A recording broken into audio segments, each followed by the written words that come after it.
Bismillahirrahmanirrahim. Assalamualaikum warahmatullahi wabarakatuh. Okey, kepada semua penonton-penonton sembang Kopirasi kita malam ini. Malam ni kita live secara virtual di Malaysia. So alhamdulillah kita dah berada di episod yang ke-8 malam ni. Okay, malam ni macam biasa, seperti biasa kita bersama dengan panel utama kita yang dikasihi Ustaz Nazman. Apa khabar Ustaz? Alhamdulillah sihat insya-Allah. Alhamdulillah. Okey. Dan ditemani sahabat moderator saudara Acik Edi. Okey, sebelum kita mulakan kita punya sembang koperasi malam ni, baiklah kita mulakan dulu program kita malam ni dengan bacaan umul kita Al-Fatihah. A'udzubillahi minasyaitonir rajim. A'udzubillahi minasyaitonir rajim. Bismillahirrahmanirrahim. Alhamdulillahirabbil alamin.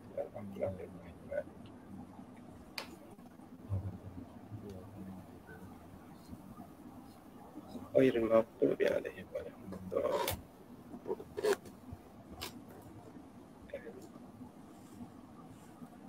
Ya, alhamdulillah dapat lagi kita bersama-sama dalam live sembang Kopirasi setiap hari Rabu jam 9.15 malam. Setiap minggu kita akan bersiaran insya-Allah. So malam ni insya-Allah kita masih lagi dalam siri Pracilik dengan topik yang boleh dikatakan agak penting untuk kita semua ambil tahu, iaitu pertahanan ampuh hadapi serangan halus musuh-musuh Allah. Jadi saya nak minta kepada sahabat-sahabat kita yang sedang menonton secara live ni, like, share dan tag sahabat-sahabat yang lain supaya tak terlepas live untuk malam ni. Okey, baik, kita teruskan dengan program kita malam ni. InsyaAllah dengan izin Allah kita dah kenal musuh kita. Kita juga dah faham, dah boleh kenal pasti bagaimana bentuk-bentuk serangan musuh yang dilancarkan kepada kita pada minggu lepas. Jadi bagaimana kita kita dah tahu dah macam mana dah perancangan musuh minggu lepas. Jadi sekarang ni Ustaz, bagaimana kita nak bertahan daripada serangan-serangan musuh ni? Ataupun mungkinkah kita ni sekarang ni dah boleh bangkit melawan Ustaz? Lagi satu, macam mana cara kita ni nak hadapi serangan-serangan mereka ni dari sudut agama, pendidikan dan ekonomi? InsyaAllah tanpa kita buang masa, kita silakan Ustaz untuk ni penjelasan. InsyaAllah silakan. Alhamdulillah wassalatu wassalamu ala Rasulillah. Qala rabbi shrah li sadri wa yassir li amri wa hlul 'uqdatam min lisani yafqahu qawli rabbi zidni ilman amma ba'd. Assalamualaikum warahmatullahi wabarakatuh kepada Brother Aki dan Acik Edi serta sekian kru-kru yang ada behind the scene. Pertama kita syukur diberikan kesempatan pada malam ni untuk berkumpul sama-sama. Alhamdulillah kita diberi peluang untuk bersama-sama dalam Kopirasi yang siri ke-8 insya-Allah. Dan pada malam ni kita nak bincang sikit tentang tajuk yang digambarkan sebagai pertahanan, mempertahankan diri kita daripada serangan-serangan. Sebenarnya musuh kita terlalu ramai, banyak. Yang lepas pun kita tak habis lagi yang cakap ceritanya tu kan. Dan kita ada musuh-musuh kalau sekarang ni bagaimana Nabi gambarkan. Kita pasal nak bacakan satu hadis Nabi. Nabi gambarkan daripada Abu Hurairah radhiyallahu an, meriwayatkan dalam satu hadis yang diriwayatkan oleh Ibn Majah, dan akan tiba pada manusia tahun-tahun yang penuh dengan kebohongan. Tahun yang penuh dengan kebohongan. Pada masa itu orang bohong dianggap jujur. Orang yang berbohong tu nampak bagus, kan? Nampak baik, nampak elok, kan? Dan orang jujur pula dianggap sebagai pembohong, kan? Pengkhianat dianggap sebagai orang yang amanah, dan orang yang amanah dianggap sebagai pengkhianat. Maka dikata itu orang ketika itu Nabi gambarkan ruwai bidah. Ruwai bidah itu akan berbicara. Maka sahabat tanya, siapa tu? Ya Rasulullah, ruwai bidah ni. Maka mereka lah orang-orang yang bodoh, orang-orang yang tak tahu sebenarnya menguruskan urusan umum. Jadi digambarkan urusan umum ni pemimpin. Jadi pertama sekali banyak benda akan berlaku lah di akhir zaman. Tapi saya tak nak urai hadis ni, cumanya nak sebagai mukadimahnya. Bahawa keadaan kita kan, makin lama makin akan berhadapan dengan musuh-musuh, serangan sebagainya. Termasuklah daripada golongan-golongan yang digambarkan jahil. Jahil tu dalam urusan umat. Dan untuk kita mempertahankan diri kita ni, maka perkara yang pertama sekali kita melihat satu hadis Rasulullah SAW, yang mana hadis ini digambarkan tentang keperluan kita untuk segera, kan? Badirul bil a'mal, kan? Hendaklah kamu bersegera beramal sebelum apa? Fitanan kaqita'al lail, kan? Sebelum datangnya fitnah-fitnah yang datang bagaikan potongan-potongan malam yang gelap, yang mana seseorang itu pada harinya akan beriman, malamnya, petangnya menjadi kafir. Petangnya beriman, paginya menjadi kafir. Dan mereka menjual agama mereka untuk kepentingan dunia. Jadi Allah gambarkan melalui Rasulullah SAW ni, hadis sahih, hadis dari Imam Muslim, bahawa kita kena bersegera, jangan tangguh. Jangan kita kata, oh okey dah sekarang ni dah tak ada PKP dah, sekarang tak ada apa-apa dah, semua okey, semua kita relax lah. Maka Nabi gambarkan jangan bertangguh sebelum munculnya fitnah yang lebih berat lagi. Jadi fitnah akan datang, ujian akan datang lebih berat lepas ini, dan ujian itu akan datang dalam bentuk yang gelap gelita. Kita tak perasan. Kita tak nampak. Jadi kita bukan kata kita nampak benda tu sebagai fitnah, tapi kita duduk dalam fitnah. Kita pula yang promote fitnah. Ini benda yang digambarkan Nabi SAW, gelap gelita. Sehingga orang tu boleh bertukar. Paginya, siangnya beriman, malamnya, petangnya tu kafir. Malam petangnya beriman, siangnya kafir. Bertukar macam itu. Maka untuk itu, maka kita perlu masuk bersegera beramal ini. Secara umumnya, kita boleh kategorikan sebagai yang pertama sekali, kita pelihara dan mempertahankan diri kita. So, apa yang kita nak pertahankan diri kita ni? Kita tengah perang, bukan perang fizikal. Belum lagi kan? Perang apa? Apa yang perang? Yang pertama sekali yang perlu kita pelihara dan pertahankan ialah prinsip-prinsip kita. Ada banyak prinsip dalam Islam, kita petik 3 saja. 3 yang paling utama. Prinsip ni mesti kita pertahankan. Dan bagaimana nak pertahankan, kita akan sebut sekejap lagi. Yang pertama sekali, kita mempertahankan prinsip al-iman, iaitu beriman kepada Allah berbanding dengan kufur. Iaitu prinsip untuk mentauhidkan Allah berbanding dengan prinsip untuk mensyirikkan Allah. Jadi pada hari ini ada 2 prinsip. Yang pertama, prinsip untuk mentauhidkan Allah. Bagaimana nak mentauhidkan Allah, kita kena tahulah apa maksud mentauhidkan Allah, apa maksud mensyirikkan Allah. Jadi kita kena belajarlah, kena tahu tentang perkara-perkara berkenaan al-iman. Macam mana nak meningkatkan iman, macam mana nak meningkatkan kita kata kekuatan hati kita dan sebagainya. Nombor 1, prinsip iman perlu kita pertahankan. Yang kedua, kita perlu pertahankan prinsip Islam itu sendiri. Al-Islam iaitu prinsip untuk hidup bersama akhirat. Ataupun berbanding dengan menjual agama untuk kepentingan dunia. Jadi Muslim yang sebenar disebut Muslim hakiki ataupun mukmin hakiki yang sadiq berbanding dengan munafik. Jadi orang akan hari ini banyak akan bersifat munafik. Contoh sifat munafik ni apa? Dia liberal. Liberal ni munafik. Dengan ulama-ulama dia jumpa. Salam, cakap. Dengan Klaus Schwab pun dia cakap, dia jumpa. Dengan gay dia jumpa, dengan imam pun dia jumpa. Jadi dia kena ada prinsip, bukan prinsip yang bercampur-campur kan. Wala talbisul haqqa bil batil. Jangan kamu campur hak dan batil. Jadi kita tengok hari ni kan, bahagian agama kan excellent. Kan, kira tawaduk kan, kira nampak hebat. Kita nampak mukmin lah macam itu. Tetapi bahagian-bahagian kufur, bahagian-bahagian liberal, bahagian-bahagian plural, kan, agama-agama disamaratakan kan. Jenayah-jenayah kita kata LGBT contohnya. Dan LGBT dia sokong, dia kata tak apa salahnya, orang tu suka sama suka tak apa. Contohnya. Jadi nak sebut kat sini prinsip-prinsip Muslim mukmin hakiki berbanding dengan prinsip-prinsip munafik. Munafik ni iaitu orang yang luar nampak Islam, nampak baik, tapi rupa-rupanya di dalam itu berbagai-bagai kan sarang-sarang yang ada. Itu prinsip nombor 2, kita kena pertahankan, kita kena faham yang mana al-Islam yang sebenar dengan al-Islam yang bercampur-campur.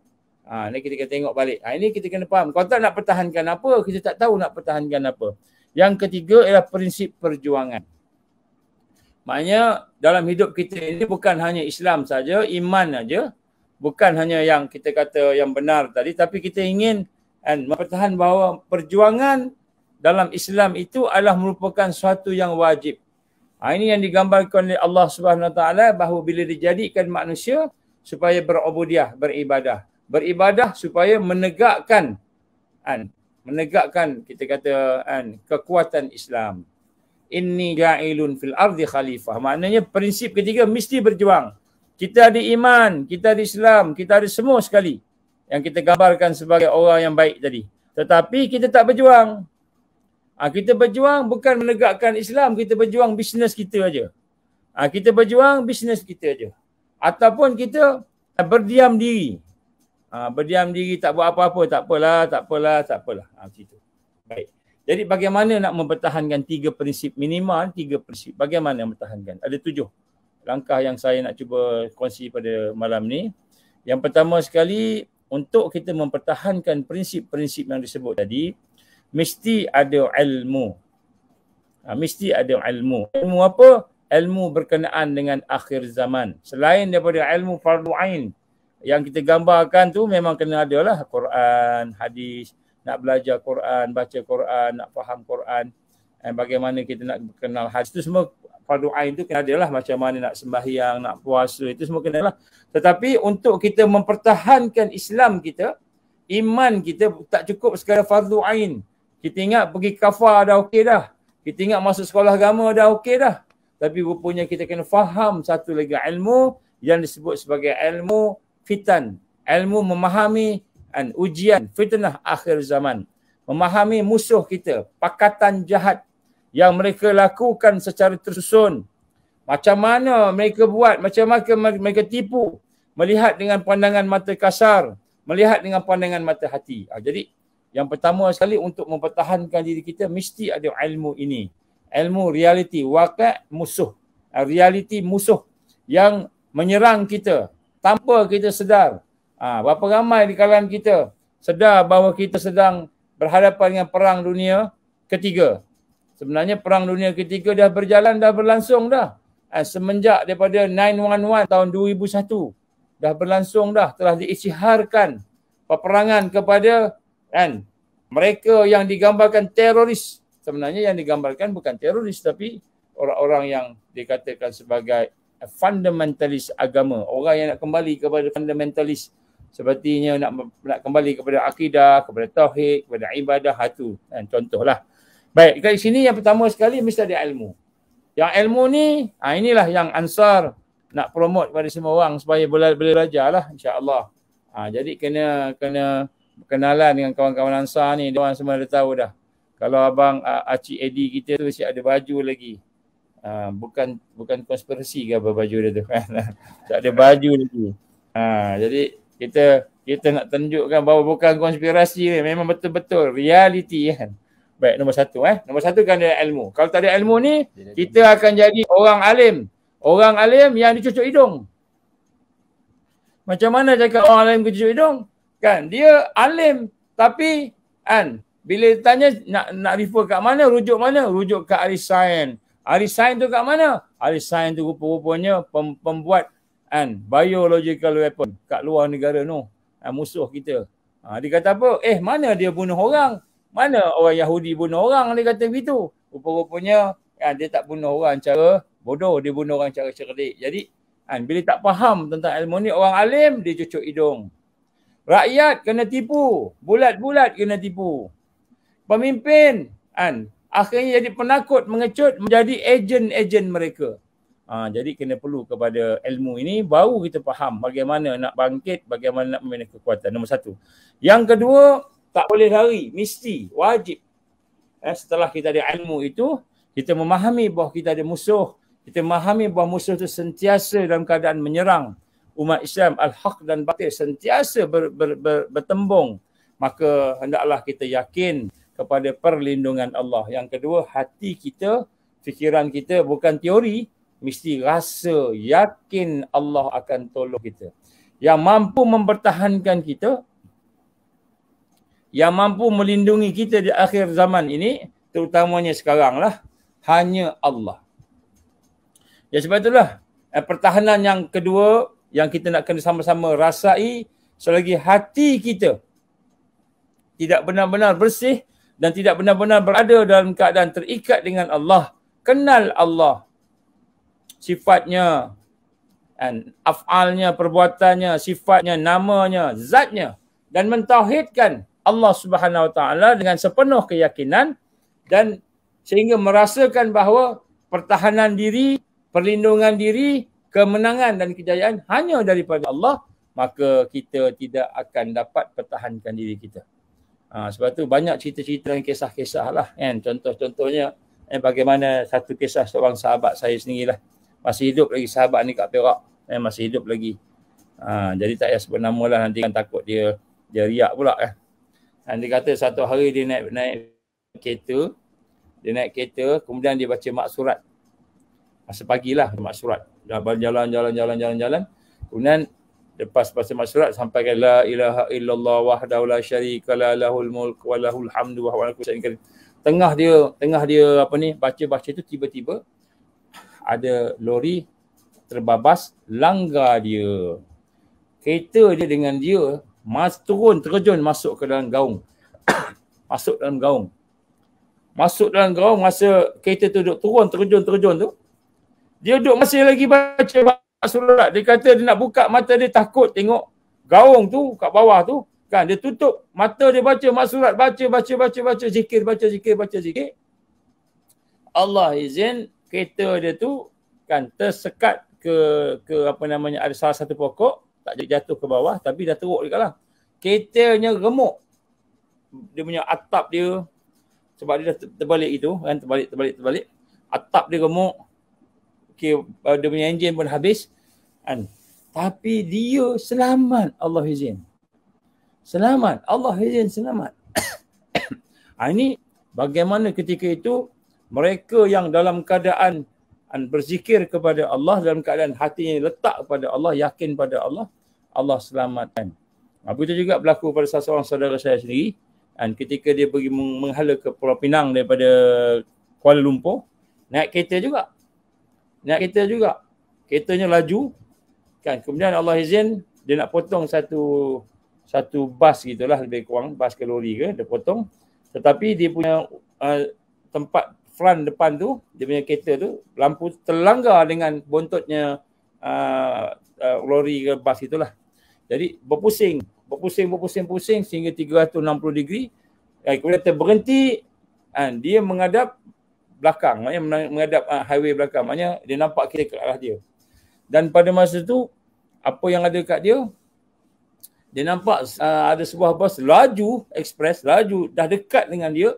Dia nak buka seat belt pun tak boleh, tiba-tiba tak boleh dah. Akhirnya yang dia nampak je dia kata Allah, kalau aku mati ya Allah. Dia kata Allah, tutup mata kan. Bas lalu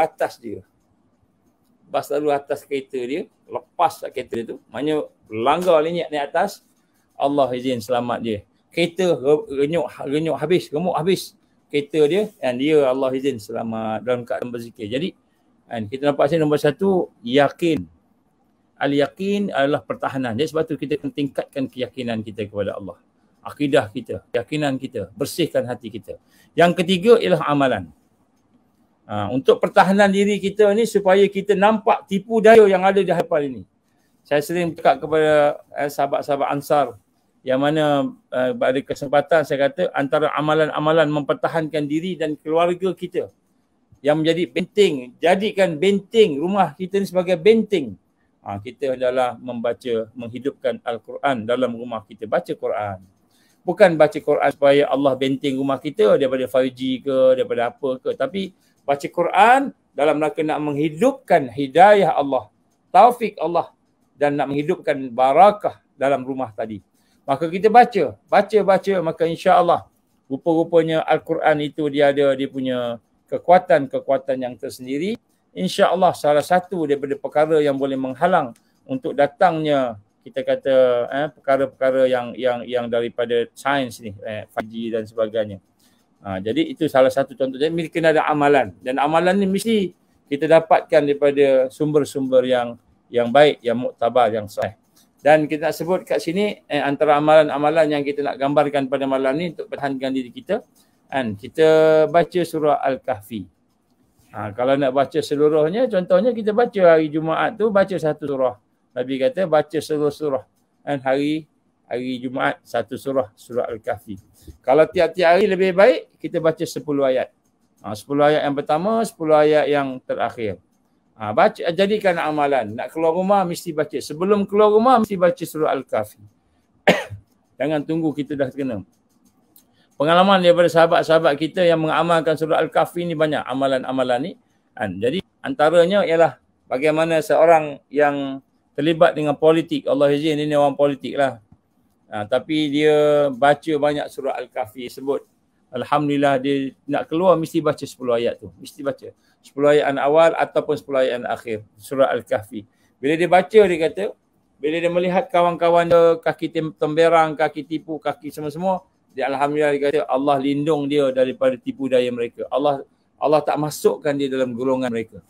Jadi padahal dia sampai peringkat pernah diugut dengan peluru. Dia pernah diberi 8 peluru pada dia. Jadi surah Al-Kahfi yang dibaca, Alhamdulillah amalan itu menjadikan dia dilindungi oleh Allah. Dia nampak yang mana tipu daya, yang mana elok tak elok dia nampak. Jadi ini adalah antara kebaikan. Jadi amalan-amalan adalah salah satu perlindungan yang Allah SWT telah jamin melalui Rasulullah SAW. Jadi amalan ni perlu kita tahu, dia perlu belajar. Jadi kita nak bincang secara detail panjang lah. Saya nak sebut kat sini antara perkara-perkara, contohnya surah Kahfi tadi. Jadi ini nak sebut bagaimana kita kena ada amalan tersebut. Jadi amalan ni pun kita bincang juga dalam program-program Ansar insya-Allah. Kemudian yang keempat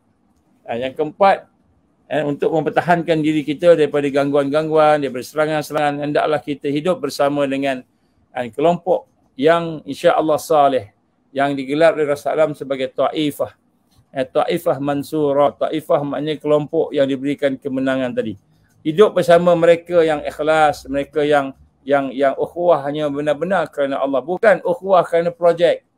Ini jadi kadang-kadang kita kawan sebab apa projek. Kenapa kita masuk ni sebab dekat dalamnya ada banyak nama-nama ni kita boleh jadikan sebagai kita punya klien kita kan. Jadi nama-nama dalam kumpulan ni sebagai klien kita, sebagai kita punya bisnes kita lah, sumber kita nak dapatkan bisnes tu nak jual apa. Jadi niatnya itu bukan lagi niat ikhlas, ukhuwah kerana Allah. Niat tu dah niat bisnes. Niat dah tu dah niat untuk kita dah manfaatkan. Ataupun kita menunggang apa yang digambarkan, menunggang sahabat kita, menunggang jamaah, menunggang Islam. Ini satu yang perlu kita baiki, perlu kita betulkan lah. Saya tak cakap pada siapa-siapa tapi ini sebagai satu peringatan kepada kita sama-sama bahawa niat tu mesti ikhlas. Kerana Taifah Mansurah yang diberikan kemenangan oleh Allah ialah mereka yang ikhlas. La tazalu taifah min ummati zahirina 'alal haq. Kan? Akan sentiasa ada sekelompok manusia daripada kalangan umat aku, kata Nabi SAW, yang mana mereka ini diberikan kemenangan di atas al-haq. Al-haq ni maknanya al-iman, al-islam, at-taqwa, al-ihsan. Semua karakter-karakter akhlak yang ada pada orang Islam tadi itu ada pada Taifah. Jadi kalau kita tidak ikhlas, maka Allah akan singkirkan kita.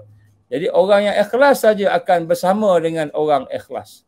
Orang yang ada niat-niatnya lain, yang ada hati-hatinya, yang jiwa-jiwanya yang tersembunyi, ya, mungkin dia ada sesuatu kelemahan yang dia tak mau proses, maka orang-orang yang demikian mungkin Allah akan tegur dan Allah akan sisihkan daripada orang Islam. Sebab itulah yang keempat ini mestilah kita hidup bersama-sama dengan sahabat-sahabat yang soleh. Sahabat-sahabat yang ikhlas, sahabat-sahabat yang memang benar-benar ingin hidup bersama Islam, bangkit bersama Islam. Ini yang keempat. Yang kelima, kita kena peka dengan tipu daya musuh. Kena peka, kena hidupkan hati kita untuk sensitif. Sebab tu kita kena pandang dengan pandangan basirah, tak cukup dengan pandangan mata kasar. Kita kena tajamkan basirah kita. Yang macam mana nak tajamkan basirah, kita kena bincang tajuk lain lah. Kita nak sebut kat sini basirah kita perlu dipertajamkan. Sehingga kita melihat sesuatu dengan pandangan iman. Bila kita melihat sesuatu dengan pandangan iman, insya-Allah kita akan nampak ada 5 golongan yang akan menyusahkan orang yang berjuang. Yang pertama, mukmin yang dengki. Yang kedua, munafik. Yang ketiga, kafir yang musuhi. Yang kedua dia munafik yang benci kat orang beriman. Yang ketiga, kafir yang memerangi. Yang keempat, syaitan yang menyesatkan. Yang kelima ialah nafsu yang menjadikan orang tu jadi orang tu berlebih-lebihan. Jadi kita sebut sini kena pekalah. Jadi untuk ini hati kita perlu ditarbiyah, tazkiyah. Hati kita perlu dibersihkan. Yang keenam, sabar. Kena sabar. Sabar macam mana? Sabar bergerak dalam jamaah. Kalau seorang-seorang senang. Kalau beramai-ramai susah, sabar. Kita kena mengikut sunnah Nabi. Apa sunnah Nabi? JDT. Dia berada dalam keadaan suasana berjuang, suasana dakwah dan tarbiyah. Jadi kita kena sentiasa hidup dan sabar bersama dengan sahabat-sahabat. Sahabat-sahabat ada kelemahan tak? Banyak kelemahan. Kita ada kelemahan tak? Kita pun banyak kelemahan. Jadi kena sabar. Jadi ini bila ada sabar itu sebahagian daripada pertahanan. Sabar itu sebahagian daripada asbab Allah beri kemenangan kepada kita. Sebab itu kita kena sabar. Sabar bukan seorang-seorang. Sabar berjamaah. Berjamaah. Yang terakhir sekali, hendaklah kita pastikan yang ketujuh, hendaklah kita merancang supaya hidup kita mesti duduk di dalam madrasah, dalam sekolah tarbiyah. Kita mesti meningkat. Jangan tak meningkat. Hari ini sama je dengan semalam. Itu maknanya masalah tu. Hari ini sama dengan semalam tu masalah. Jadi peningkatan kita hendaklah kita rasai. Peningkatan dari sudut ilmu, peningkatan dari sudut syu'ur, perasaan, peningkatan dari sudut mas'uliyah, kemampuan kita melakukan tanggungjawab. Jadi kita kena melihat peningkatan mesti berlaku. Dan satu lagi peningkatan yang saya tak sebut, tapi hari ini malam ni saya nak sebut, iaitu peningkatan dari sudut kekuatan jaringan, jaringan dakwah, jaringan JDT. Jaringan JDT ni menghidupkan jaringan bersifat alamiah. Sebab fitrah ataupun sunnah pertembungan di akhir zaman ni dia bukan bersifat lokal. Kalau kita ingat musuh kita kat dunia yang ada hari ni kat Malaysia je, kita tertipu. Dia bukan bersifat lokal. Sebab tu dalam hadis-hadis Nabi, Rasulullah menggambarkan bahawa Dajjal itu dia akan pergi ke seluruh dunia. Ke seluruh dunia dia akan pergi. Dia akan keliling seluruh dunia. Dan dia akan mengganggu seluruh dunia. Jadi maknanya networkingnya, dia punya jaringannya, dia punya askarnya, sistemnya menyentuh seluruh dunia. Sebab itulah pertahanan diri kita juga, atau kita kata perlindungan yang kita hajatkan tadi itu bukan hanya sekadar lokal sahaja. Kita kena ada juga jaringan, connection dengan kawan-kawan kita daripada Palestin contohnya, dari Turki, Istanbul, kalau Nusantara dari Thailand, dari Indonesia, dari Singapura, dari Brunei, Filipina dan sebagainya. Maknanya kita lihat kita kena ada jaringan-jaringan itu, kerana jaringan itu akan membina satu sistem kekuatan. Sebab Allah akan menangkan Islam bukan hanya di Malaysia. Kebangkitan bukan kat Malaysia sahaja. Kebangkitan bukan kat Indonesia sahaja. Kebangkitan bukan kat Palestin sahaja. Kebangkitan di seluruh dunia serentak akan bangkit menang, dan ketika menang maka Allah akan memberikan kejayaan yang paling besar sekali. Sebab tu kan kita kata perlindungan dan pertahanan, kita jangan fikir oh saya kat Malaysia fikir Malaysia aja. Saya dekat kampung fikir kampung aja. Oh saya dengan tuan guru saya aja. Saya hanya dengan madrasah saya aja. Tak, kita kena ada ikatan kekuatan dengan international, dengan alami. Dengan alami iaitu dengan seluruh alam ini, dunia ini, supaya kan kebangkitan itu secara serentak. Jadi baru ada kekuatan. Jadi inilah digambarkan perlindungan tadi. Yang ketujuh ini mestilah kita ada kekuatan bukan saja dari sudut peningkatan diri kita, tetapi juga dari sudut peningkatan kekuatan jaringan seluruh dunia. Ini juga termasuk dalam perancangan Taifah Mansurah insya-Allah. Wallahu alam. Bismillah. Alhamdulillah, jelas Ustaz dengan penerangan yang Ustaz bagi. Tapi walau macam mana sekalipun, kita di akhir zaman ni tak boleh lari dengan ancaman-ancaman musuh Allah yang nyata ni Ustaz. Ya, mereka betul. Tetap dengan perancangan mereka, tetapi dengan ada panduan-panduan langkah-langkah yang Ustaz bagi tadi, sekurang-kurangnya kita dah boleh buat persiapan awal. Terutama dari segi iman kita, tauhid kita, akidah kita, dan seterusnya sebagai panduan kita untuk kehidupan yang akan datang ni, insya-Allah. InsyaAllah. Okey, baik Ustaz. Kita teruskan lagi dengan soalan yang seterusnya. Kalau kita semua perasan, sekiranya ada tokoh-tokoh ataupun individu-individu yang kelihatan seperti mengancam mereka ni, biasanya mereka ni akan jalankan satu character assassination supaya tokoh itu tenggelam, hilang ataupun terus senyap. Tak kira lah serangan tu secara keras ataupun dibuat nampak seperti natural, seperti sehingga kita tak sangka pun ataupun tak nampak pun itu sebenarnya pembunuhan karakter. Sedangkan itu adalah satu bentuk fitnah yang sedang berleluasa sekarang ni. Jadi Ustaz, bila kita berhadapan dengan situasi seperti ni, terutamanya kita ni di akhir zaman, saya bagi dua keadaan. Yang pertama Ustaz, sekiranya berlaku kepada diri kita sendiri, nauzubillah, apa yang perlu kita buat? Adakah kita perlu tampil ke hadapan ataupun terus berundur dan biarkan keadaan tu reda dengan sendiri? Yang kedua Ustaz, sekiranya berlaku pada tokoh ataupun individu-individu yang kita kenal, perlukah kita ni ke hadapan untuk membela ataupun kita senyap biarkan tokoh atau individu tu hadapi sendiri tanpa pembelaan? Macam mana Ustaz? Boleh tak Ustaz bagi kita semua panduan sekiranya berlaku situasi ni? Nauzubillah. Silakan Ustaz. Alhamdulillah. Character assassination ni salah satu daripada perkara yang sering dilakukan, bukan saja di luar oleh musuh, malah di dalam. Kita ada political assassination punya cara. Contohnya dia buat dekat kerja kan. Dekat tempat kerja pun ada politik juga. Dekat luar pun ada politik juga. Dalam NGO pun ada politik. Jadi kita lihat apakah sebenarnya, macam mana dia buat character assassination ni. Dan kalau kita kata sini sama dengan fitnah lah. Dia akan buat fitnah. Dia akan ngumpat, dia akan buat cerita bohong dan sebagainya. Dan fitnah ni sebelum kita sebut pasal character assassination, kita macam mana nak respon. Dan fitnah ni haram. Dan jelas haram. Dan ditegah. Malahan dikecam oleh Rasulullah sallallahu alaihi wasallam. Jadi janganlah kita terlibat dengan fitnah. Fitnah ni kita mengatakan sesuatu yang buruk kepada seorang yang tak ada, kita kata ada. Begitu juga kita mengumpat dia.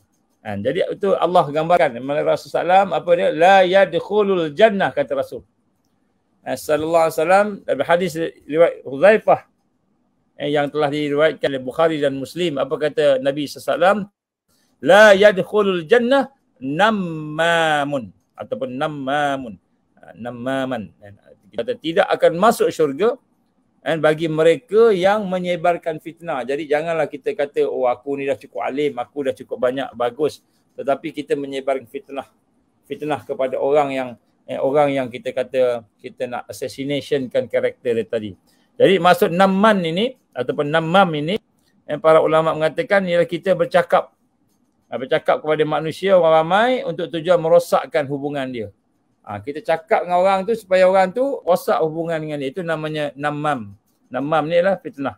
Dan nammam inilah yang digambarkan sebagai suatu yang diharamkan oleh Allah SWT. Baik, secara personalnya, nombor satu, kita kena sabarlah.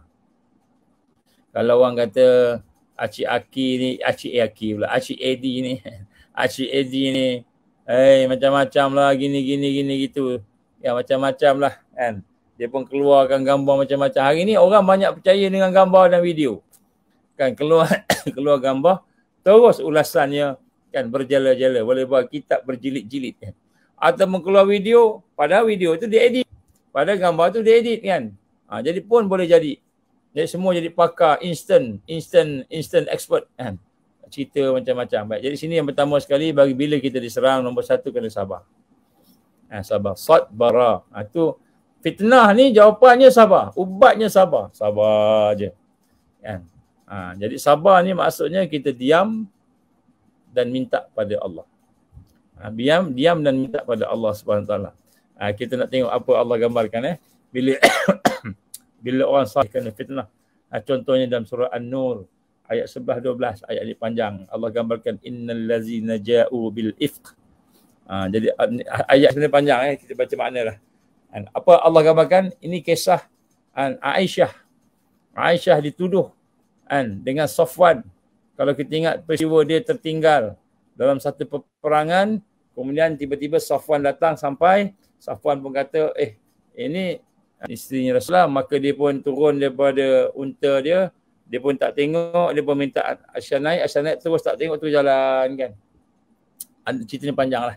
Jadi Allah gambarkan dalam ayat ini bagaimana keadaannya. Sesungguhnya orang-orang yang membawa berita bohong, sama ada tujuannya untuk character assassination ke, atau nak memecah belahkan jamaah ke, ataupun untuk keuntungan diri dia sendiri ke dan sebagainya, adalah daripada golongan kamu sendiri. An usbatun minkum, adalah daripada kalangan kamu sendiri. Jadi maknanya yang memberi fitnah ni sebenarnya bukan orang luar, orang dalam. Itu yang lebih bahaya sebab dia kenal kita. Kalau orang luar pun sama juga kan. Janganlah kamu kira. Ini penting.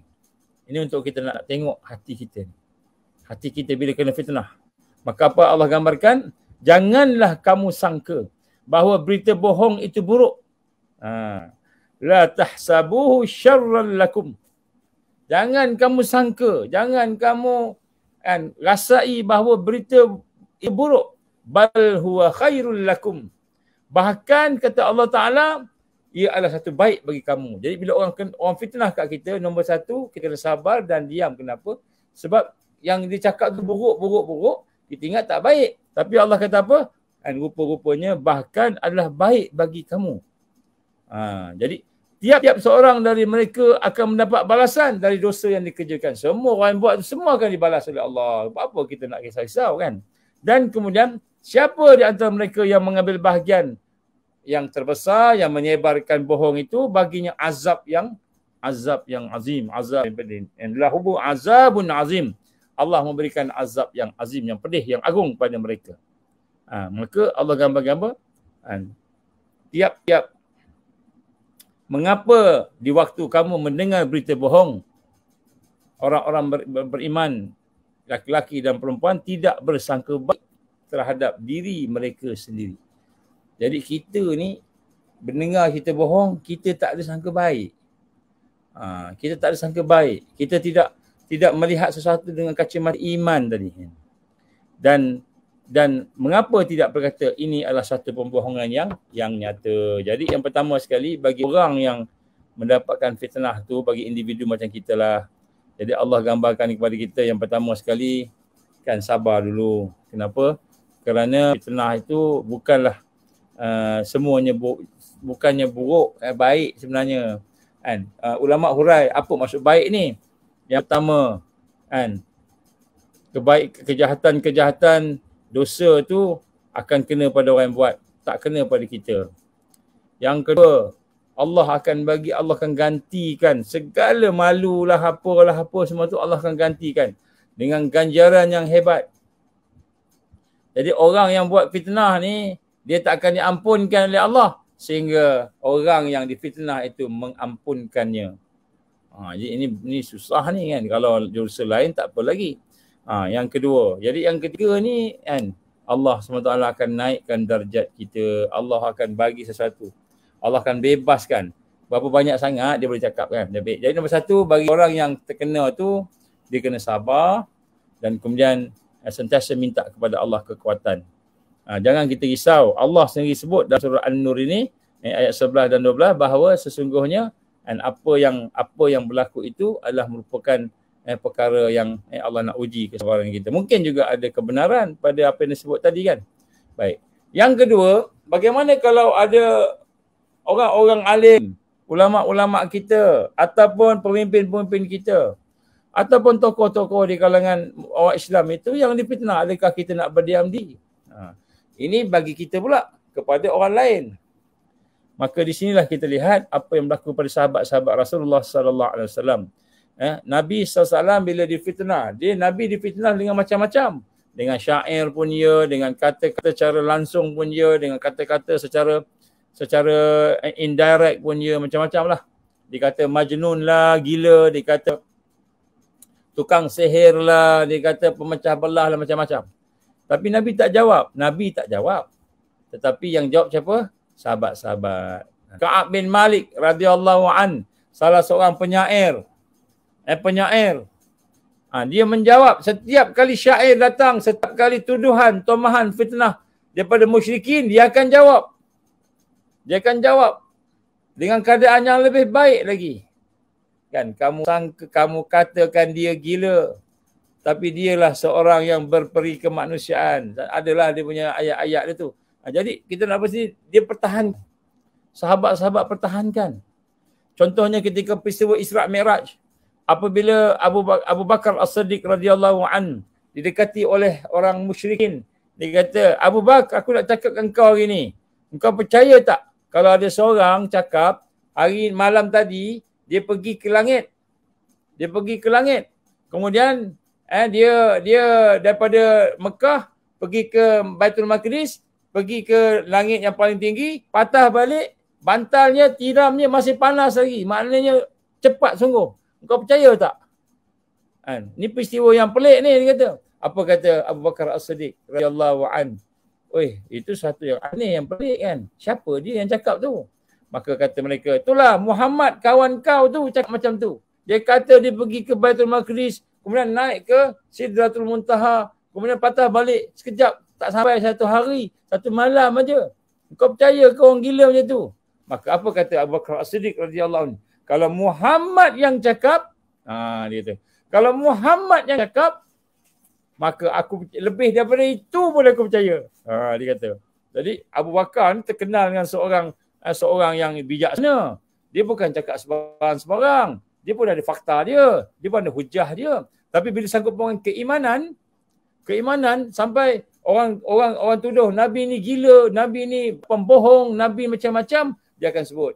Kalau yang cakap tu Muhammad sallallahu alaihi wasallam, maka dia kata lebih daripada itu pun aku percaya. Jadi ni sahabat-sahabat dulu menjawab bagi pihak Nabi. Nabi tak jawab. Kenapa Nabi tak jawab? Nabi tak perlu jawab pun, buang masa. Tapi sahabat-sahabat jawab sebab sahabat-sahabat nak menyampaikan kebenaran itu kepada orang-orang lain. Orang yang fitnah tu mungkin dia tak dapat lah. Tapi orang lain yang dengar, sebenarnya dia bukan orang gila. Dia bukan tukang sihir. Tapi rupanya dia seorang Rasulullah. Jadi sebab tu adalah hari ni kalau ada ulama-ulama kita, hari ni banyak ulama kita dituduh macam-macam. Kan, dituduh penipu lah, penyamun lah. Kata pakai aja serban, pakai ada jubah tapi penipu. Dituduhnya ulama'. Jadi kalau kita kenal ulama' tersebut, kan, kita cubalah bantu. Sebenarnya bukan begitu, gini. Kalau kita mampu. Tapi kalau kita tak mampu, tak apalah, kan, diamlah. Kan. Tapi maknanya kalau kita mampu, cakap lawan. Supaya apa? Supaya fitnah itu tidak menjadi suatu halangan pada orang lain. Walaupun dari sudut hakikatnya Nabi SAW sendiri dia tidak pernah menjawab ataupun menyatakan bahawa aku tak gila, aku bukan pemecah belah. Nabi tak pernah jawab pun. Sebab Allah SWT akan menjawab bagi pihak Rasul sallallahu alaihi wasallam. Allah akan datangkan peristiwa-peristiwa yang menyebabkan apa yang disebut itu salah. Dan apa yang sebut tu salah. Jadi itulah antara. Jadi sebab tu kalau kita tengok hari ni, kalau sahabat contohnya, sahabat kita kena fitnah, sahabat kita kena ngumpat, bagai kita kena pertahankan dia. Kita kena pertahankan dia. Cakap contohnya, dia kata si A datang, kemudian dia cakap buruk tentang sahabat dia. Tak kira sahabat siapa. Bukan kata ulama, tokoh, sahabat dia pun. Cakap ngumpat benda tak betul pada sahabat dia kan. Dan kita kenal dia, sahabat. Kita baik sangka dengan dia. Nombor satu kita kata dengan dia. Kan, kamu ni cakap, kamu ni hasad dengki ke dia ke? Nombor satu tanya dulu. Kamu cakap dengan dia, kamu ada hasad dengan dia ke? Dia ada buat tak kena dengan kamu ke? Tak, betul. Tak apa. Nanti saya tabayun. Saya dapatkan penjelasan. Jadi itulah yang digambarkan tadi. Jadi bukan hanya sekadar kita kena protect sahabat-sahabat kita tu. Tokoh-tokoh ulama pun kita kena protect. Contohnya, ada orang tuduh Rasulullah SAW kan baru-baru ni keluar tuduhan Rasulullah SAW dipanggil Philadelphia apa? Kahwin dengan budak-budak tu. Philadelphia apa namanya? Kan? Jadi macam-macam dituduh Nabi SAW. Gila sek lah, Nabi ginilah, Nabi gitulah, macam ni sekarang ni, zaman kita ni. Maka kita kena, kalau kita mampu, kita sebut kalau mampu. Philadelphia. Jadi kalau kita mampu, kita sebut. Kalau tak mampu, kita doa. Ya Allah, aku tak mampu nak pertahankan Rasulullah SAW. Ya Allah, engkau timbulkanlah, ya Allah, engkau berilah seorang yang boleh melawan semula. Doa sebab kita kena pertahankan Nabi SAW. Sahabat-sahabat dulu pertahankan Nabi bukan hanya dengan cakap, dengan syair, dengan tubuh badan dia. Jadi sebab tu hari ni dalam kes ini kalau kita lihat orang dianiaya, kita kena pertahankan. Semampunya lah, semampunya insya-Allah. Wallahu a'lam. Okey, baik, terima kasih Ustaz. Okey, alhamdulillah saya baru dapat peluang untuk bercakap ni. Okey, jadi kita teruskan gitu. Okey. Ustaz, bila kita faham musuh sentiasa cuba memecah belahkan kita dengan pelbagai cara.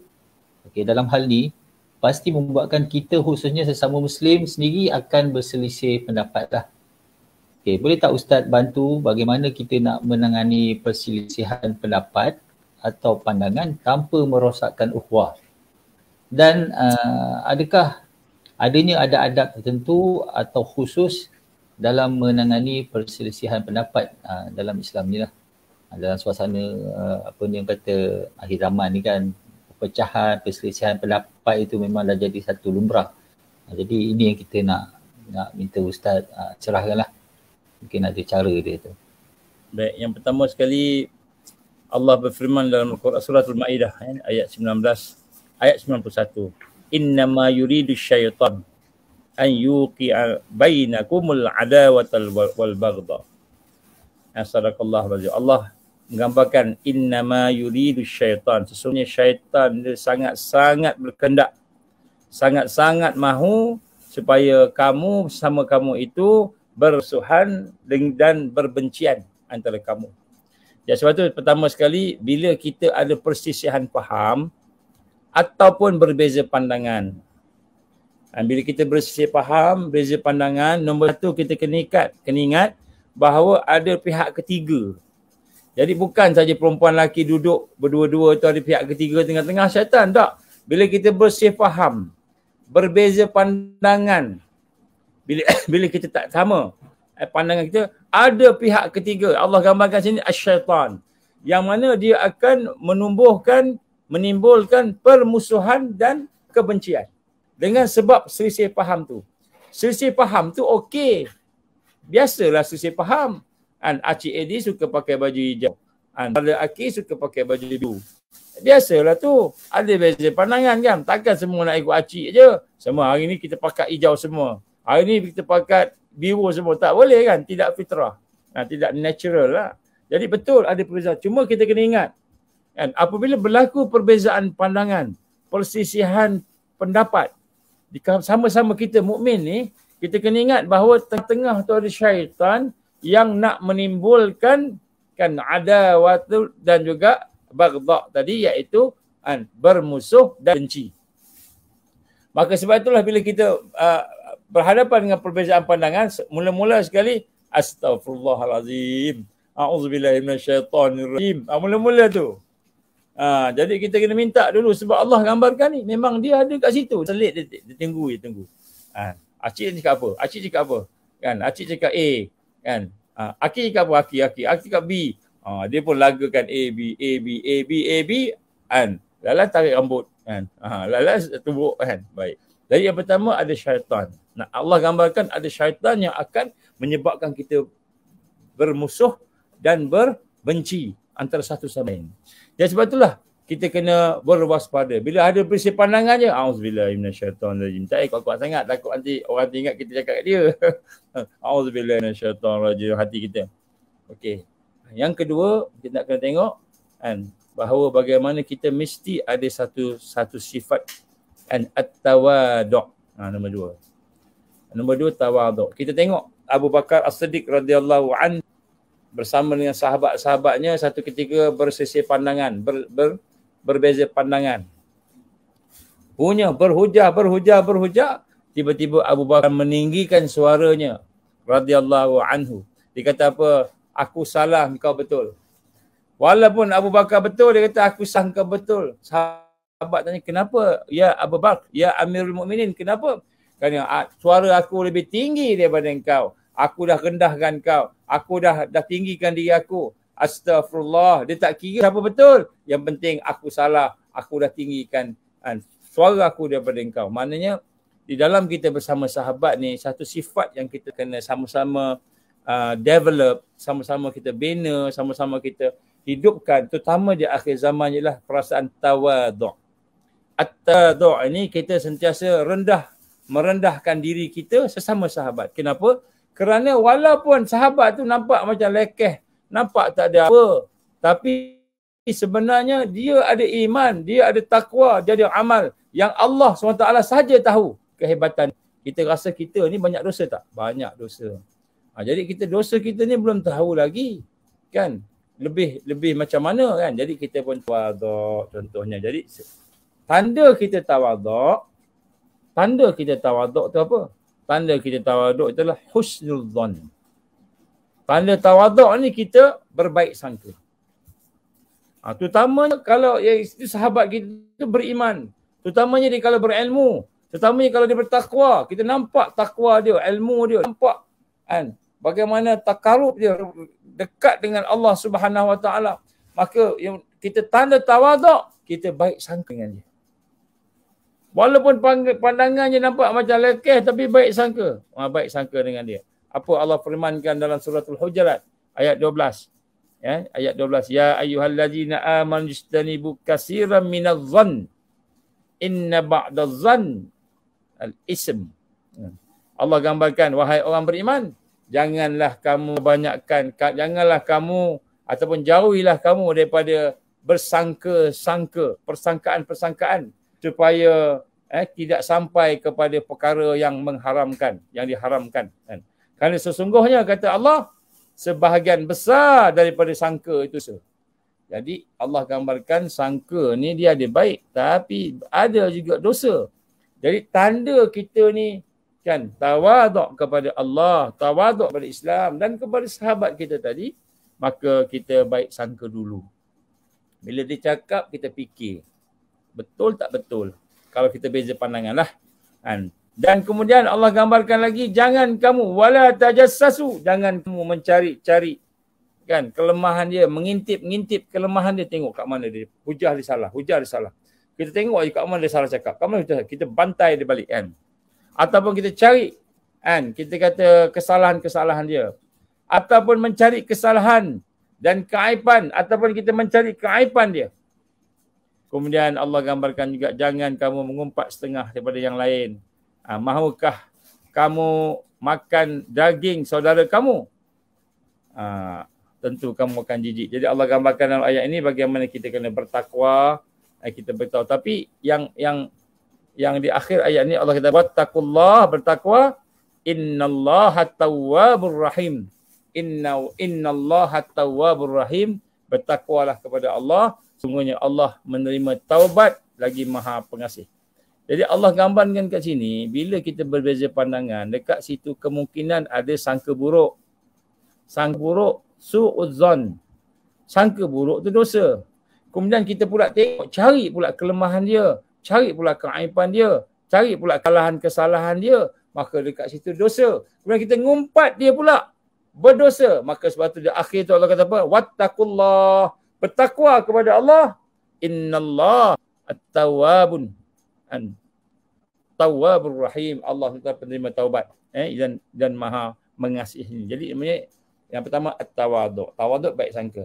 Kalau kita tak tawaduk, kita tak akan baik sangka. Kita rasa kita lebih hebat macam iblis. Jadi bila bersisi pandangan mesti kita nak menang aja. Kita kena merasai hal itu. Yang kedua, perkara yang kena buat ialah kita kena berlaku adil. Berlaku adil bila kita berhadapan dengan sesuatu itu, maka kita kena dapatkan penjelasan kepada perkara-perkara yang dibawa. Tabayyun. Terutamanya apabila dia bersangkut paut dengan orang lain. Kita hari ni sebut cerita pasal ni, cerita pasal orang tu, cerita pasal sesuatu tu, maka kita kena tabayyun. Allah firman dalam surah Al-Hujurat ayat 6, ya ayyuhallazina amanu in ja'akum fasikum binaba'in fattabayyanu. Wahai orang beriman, apabila datang kepada kamu orang-orang fasik, orang yang ada dosa, sampai bawa berita, binaba'in, bawa berita, satu berita, fatabayyanu, kerana dapatkan penjelasan. Kenapa? Kerana kalau kita tidak dapatkan penjelasan, kita bimbang akan timpa sesuatu daripada kamu, yang sesuatu yang tidak diingini dengan sebab kejahilan kamu. Bila kita tak dapat penjelasan, tabayyun, maka benda itu jahil. Jahil. Jadi sinilah Allah gambarkan bahawa kita perlu kepada sesuatu yang jelas. Jangan kita main terima, main cakap. Ia akan menimbulkan satu perpecahan.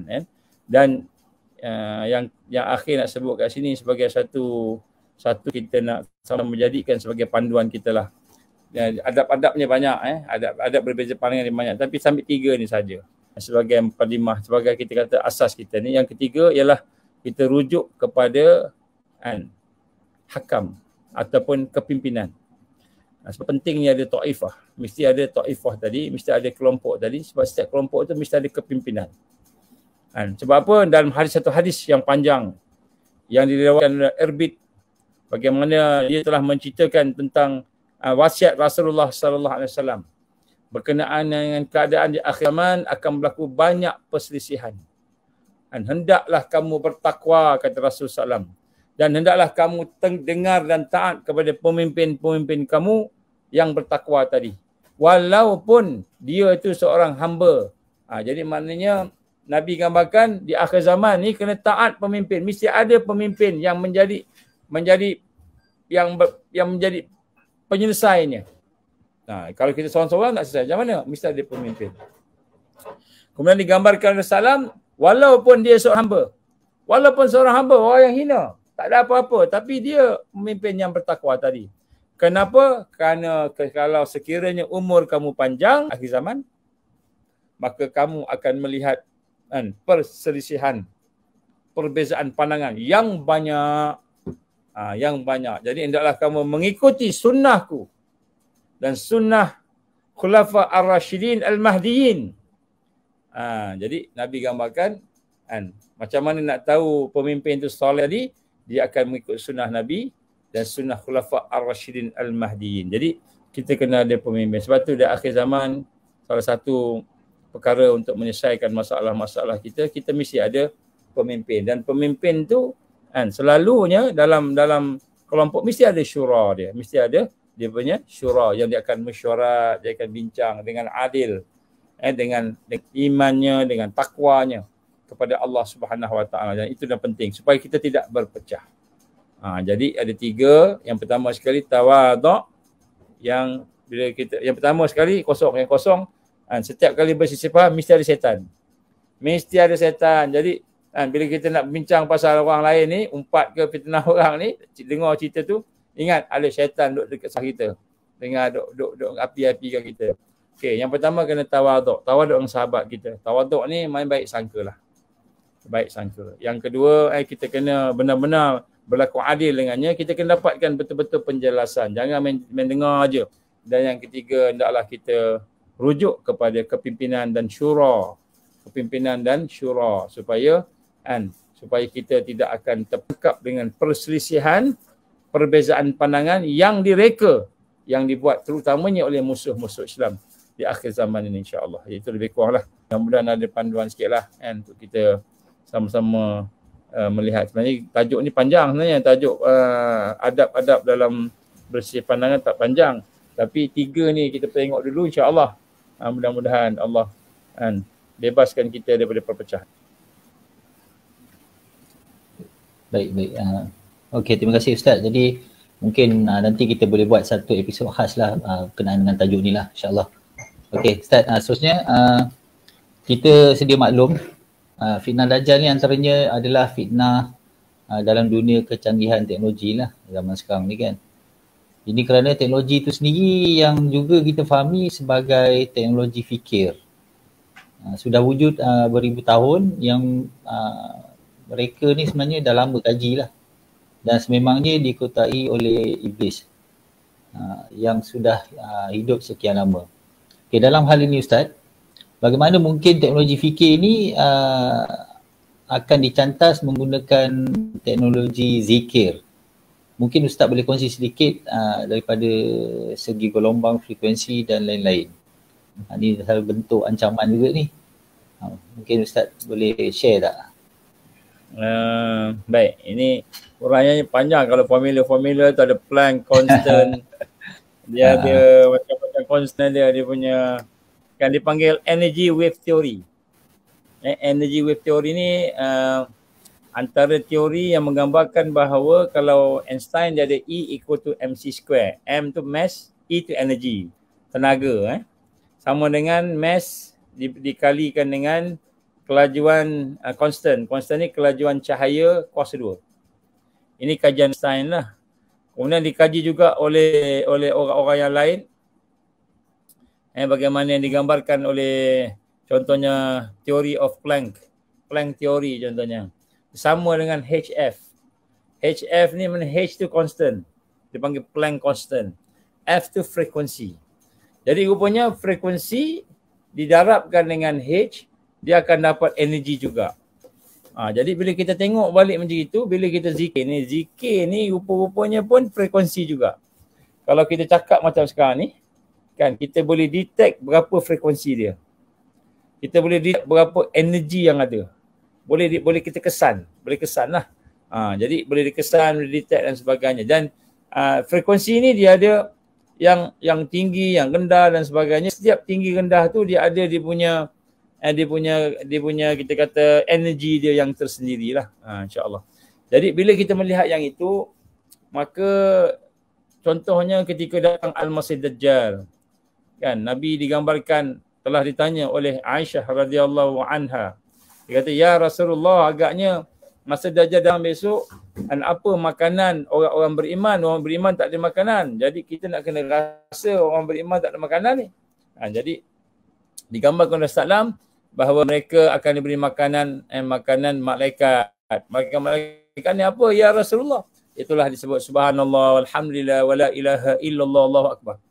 Jadi zikir itu digambarkan, kata Nabi, mereka akan baca dengan imannya, baca dengan penuh keyakinannya, dengan penuh kerendahan hati, penyerahan pada Allah, maka Allah kenyangkan perut. Maka perut kenyang. Kenyang ni maknanya perut tu tak rasa lapar lagi dah. Maka kata Nabi, setelah mereka merasa kenyang dengan zikir, maka pada ketika itu mereka tak bimbang dah dengan kebuluran. Jadi famine. Kebuluran dah orang beriman dah tak kisah dah. Tak risau dah dengan kebuluran sebab dia ada. Jadi bila kita kaji balik, rupanya subhanallah, walhamdulillah, wala ilaha illallah, Allahu akbar tu, dia adalah bentuk frekuensi. Frekuensi yang bila kita baca tu dia akan ada. Dalam frekuensi itu dia mesti ada constant dia, ada H dia. Kalau sains dipanggil Planck constant. Jadi H tu apa? H yang dalam tu ialah jiwa dia. Hubungan dia dengan Allah, keyakinan daripada Allah.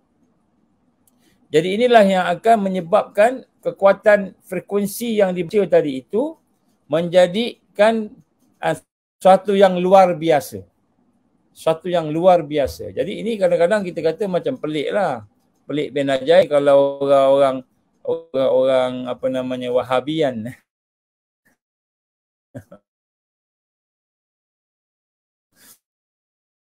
Wahabian ni kata apa benda ni, cerita pasal frekuensi pula dengan zikir-zikir ni kan. Jadi apabila kita kaji bagaimana ulama-ulama dahulu contohnya kan, contoh macam apa ni bagaimana siapa ni Asyif bin Barkhiyah. Asyif bin Barkhiyah ni salah seorang penasihat Nabi Sulaiman alaihissalam.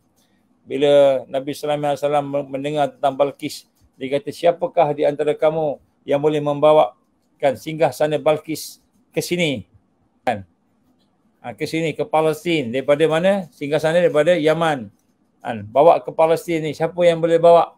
Kata Sulaiman alaihissalam. Maka berkata Ifrit, aku boleh bawa kan. Bila engkau diri, engkau duduk, sebelum duduk dah sampai.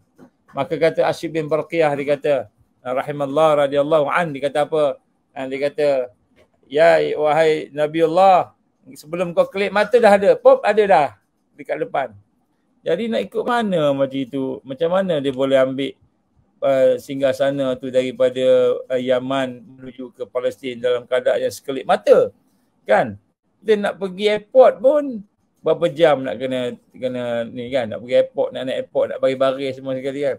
Ini sekejap macam itu kan. Jadi Ifrit pun surrender. Jin Ifrit pun surrender.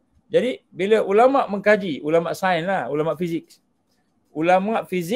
ulama engineering yang ada tasawufnya bersih, hatinya bersih, sufi lah. Bila mengkaji itu ada kiraan fizik kat situ, kiraan metafizik dan ada kiraan fizikal, sebab benda tu fizik.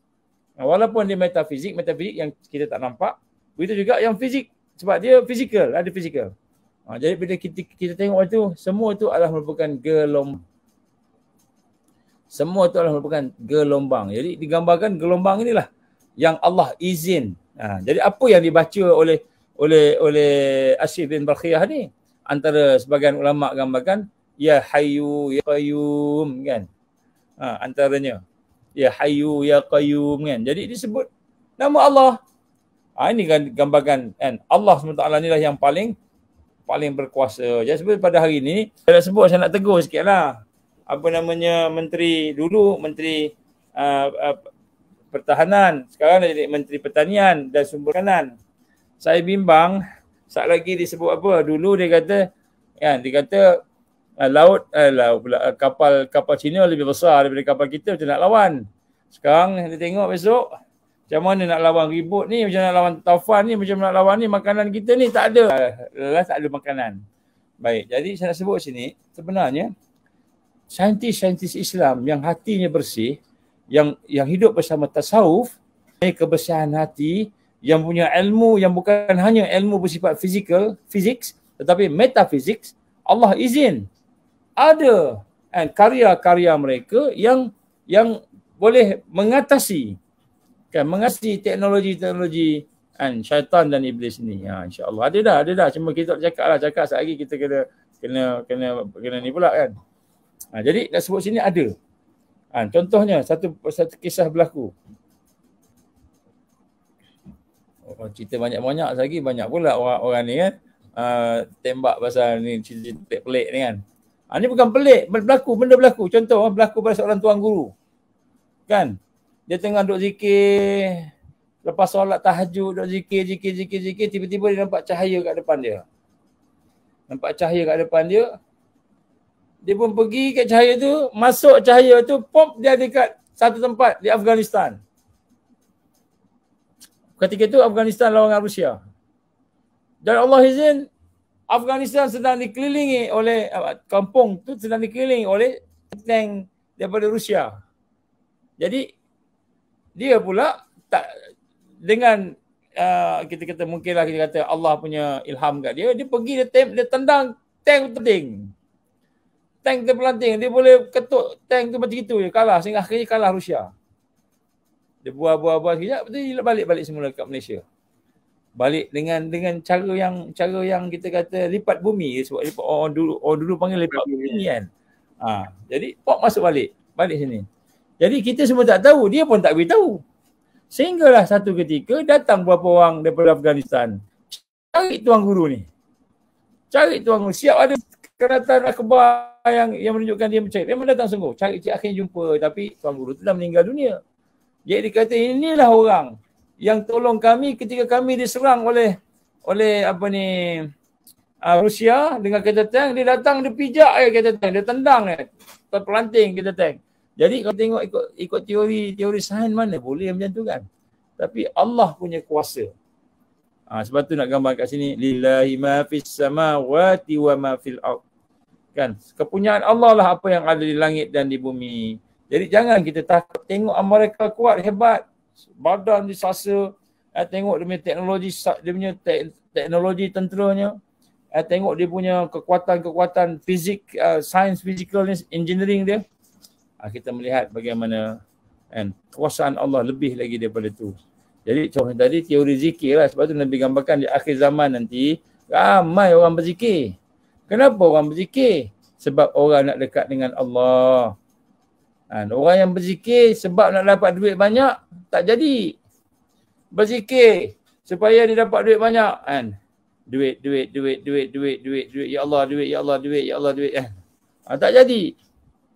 Dia sebutlah ya Allah, ya Razak. Tapi dalam hati nak duit.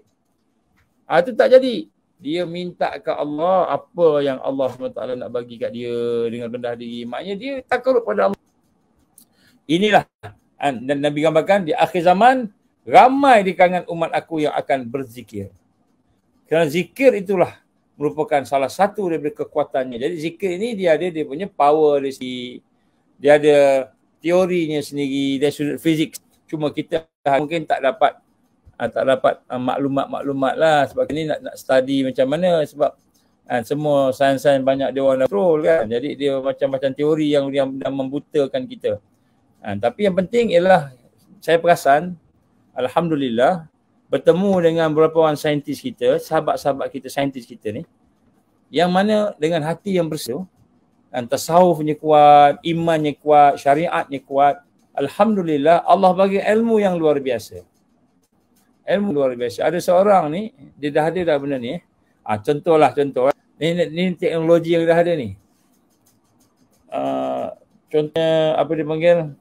Terowong di Palestin tu. Terowong kat Palestin tu. Macam mana Israel tak beri kesan terowong tu. Israel dia boleh tembak, dia beri kesan infrared dia sebagainya, beri kesan ada orang di bawah tanah. Tapi dia tak beri kesan hak tentera ni.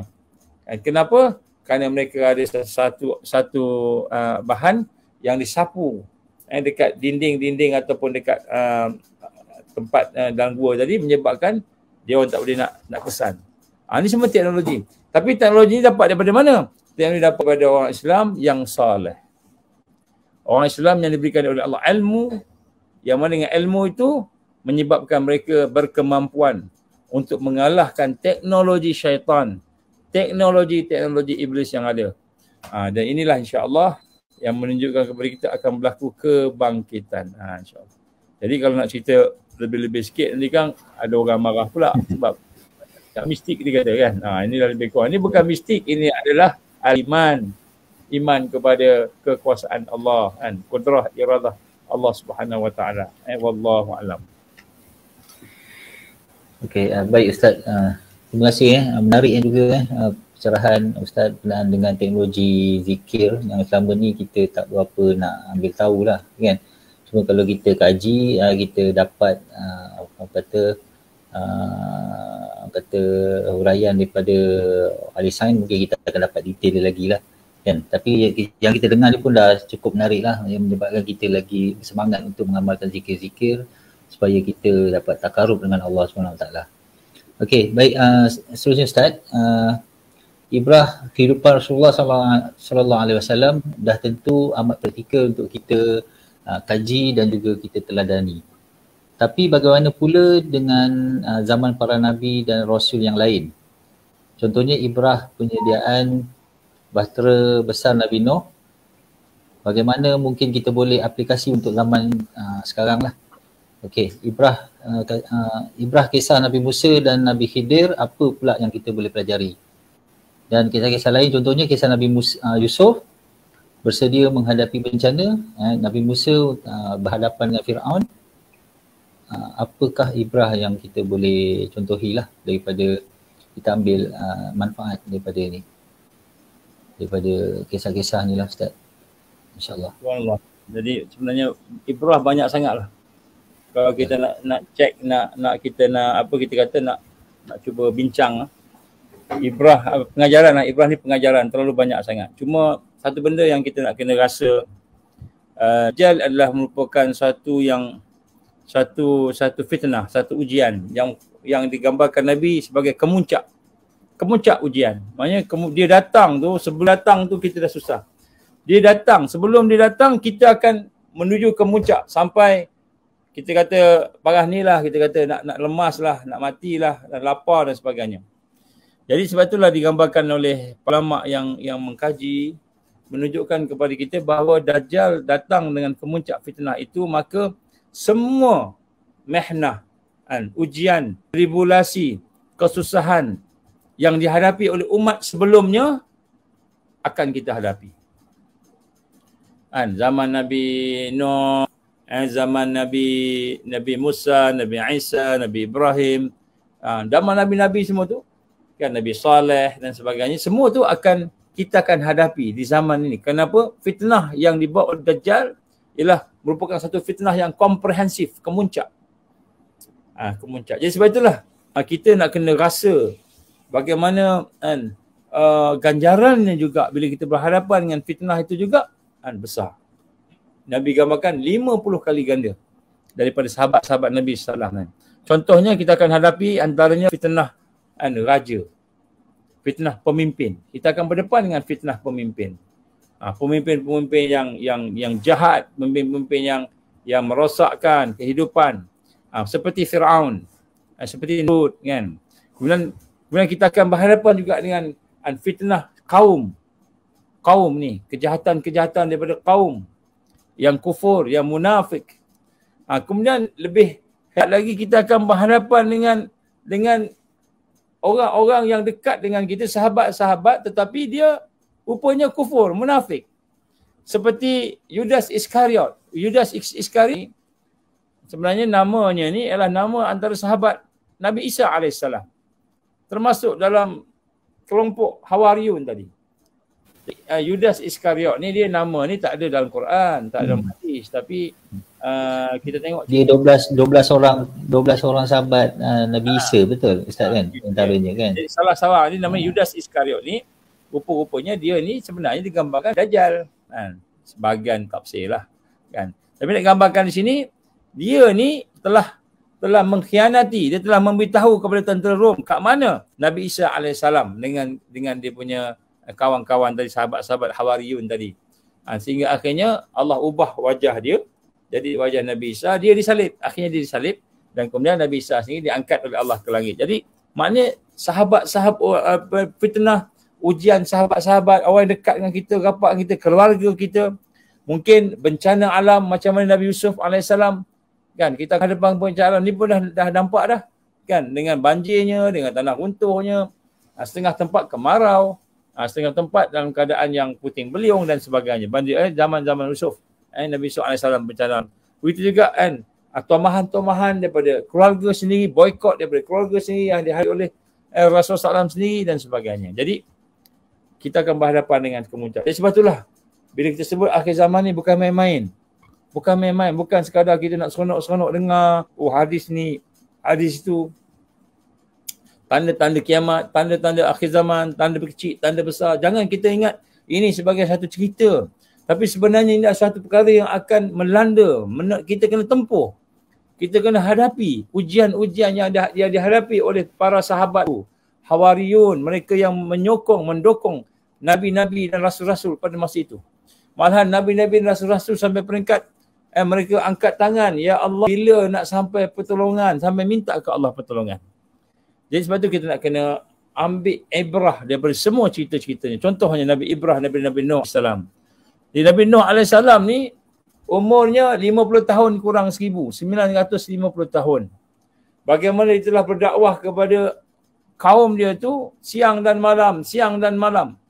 Tapi dan dia melihat perkaran generasi tukar, tapi yang beriman sama, tak ada beriman. Itulah dia orang yang kawan-kawan dia. Lebih kurang 12 orang yang digambarkan. Jadi kita lihat mana pengajaran kesabaran Nabi Nuh AS. Sabar dia sampai 950 tahun berdakwah siang malam, bekerja.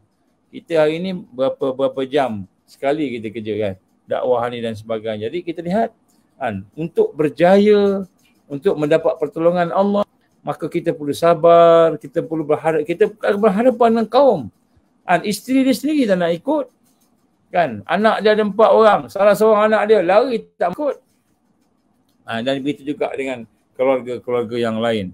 Jadi kita lihat bagaimana bila dah tak ada tanda-tanda kebaikan, barulah Allah SWT menimbulkan, kita kata air, kita dengar ceritanya akhirnya tenggelam dan sebagainya. Begitu juga Nabi Musa. Nabi Musa dengan Khidir ni luar biasa. Ini macam ulama syariat dengan ulama hakikat. Contohnya hari ni lah. Nabi Musa AS terkenal sebagai Rasul, Ulul Azm. Rasul yang hebat. Maka satu ketika ditanya oleh salah seorang pengikutnya, "Ya Musa, adakah orang yang lebih pandai daripada engkau?" Dia kan Rasul masa tu. Maka Nabi kata, "Mana ada, akulah yang paling sekali." Tiba-tiba timbul satu perasaan dia yang paling pandai. Jadi Allah menggambarkan Nabi Khidir. Dia belajar daripada Khidir. Jadi Nabi Khidir ni nak menunjukkan kepada kita ilmu Allah itu luas. Ilmu Allah itu luas. Musa berhadapan dengan Fir'aun. Yang mana akhirnya Fir'aun itu kalah. Fir'aun kalah, tenggelam, mati. Kan? Setelah lautnya dibelah, kemudian katuk balik. Kita dengar ceritanya kan. Jadi Musa ni kira dia dah boleh kalahkan Fir'aun. Bukan sebab main-main. Kalahkan, kalau kita Dajjal, orang besar kan. Baik. Tapi rupa-rupanya masih ada lagi ilmu yang ada di kalangan orang-orang yang disayangi oleh Allah Ta'ala, Khidir AS. Yang mana ilmu daripada ini melangkaui syariat, melangkaui fizik. Bukan buang syariat. Syariat tak ada. Syariat, hakikat, ma'rifat. Jadi itu semua ilmu itu ada. Cumanya kan, nak tunjuk kepada kita, jangan kita bangga dengan PhD kita dalam hadis. Aku dah PhD dalam hadis, aku dah PhD dalam usuluddin. Jadi orang-orang lain semua ni semua ngarut-ngarut belaka. Tidak ilmu yang benar, semua tak ada sanad belaka. Aku ada sanad contohnya. Kita pun bid'ahkan orang, kita pun sesatkan orang. Kita rasa kita yang terbaik. Musa AS seorang rasul. Akhirnya berhadapan, Allah temukan dengan Khidir AS. Dan Khidir AS mengajar Musa sesuatu yang di luar daripada batasan syariat. Dia boleh bunuh orang, dia boleh tebuk kapal. Kita mendengar cerita dia kan. Jadi melangkaui syariat. Tetapi itulah ilmu yang ada kepada Khidir AS. Ilmu yang melangkaui daripada syariat yang biasa. Jadi Musa AS dipaham. Rupa-rupanya bukan setakat itu sahaja. Ada lagi yang lebih hebat. Maka pengajaran kita di sini, jangan kita rendah-rendahkan. Ni Tok Guru ni pondok, tak belajar luar negara, bahasa Arab pun tak pandai sangat. Kan? Jadi kita kata dia merujuk kitab-kitab, semua kitab yang tak ada sanad. Kitab orang Melayu je. Kita memandang besar tinggi kita. Sedangkan dia ada syariatnya, dia ada hakikatnya. Apa contoh syariat dan hakikat? Syariat dan hakikat ni ilmu yang tidak boleh kita gabungkan, tak boleh kita campur, tak boleh campur. Kan, contohnya kita kata, kalau kita kata Allah SWT yang menjadikan semua ini adalah perbuatan Allah Subhanahu Wa Taala. Kalau semua perbuatan Allah, saya boleh mencuri, saya mencuri pun perbuatan Allah juga. Kan? Jadi perbuatan Allah, af'al Allah, sifat Allah, kita nak mengenal Allah tadi, itu di dalam hati kita, rasa kita. Itu disebut hakikat. Nak mengenal hakikat af'al Allah, nak mengenal hakikat sifat Allah dan sebagainya. Tapi dia ada syariat. Syariat, kalau kita mencuri, kena potong tangan lah. Seperti itu. Kan? Kita bertawakal. Contoh kita bertawakal. Hakikat tawakal. Hakikat tawakal ni apa? Kita bergantung 100% pada Allah. Itu tawakal. Kan? Kita bergantung pada Allah 100%. Kalau kita bergantung pada Allah 100%, tak je lah. Itulah orang tak faham. 100% bergantungan tu adalah hakikat hati kita nak rasa. Tidak ada kuasa, kudrah, tidak ada iradah, tidak ada kekuatan, melainkan semua daripada Allah Subhanahu Wa Taala.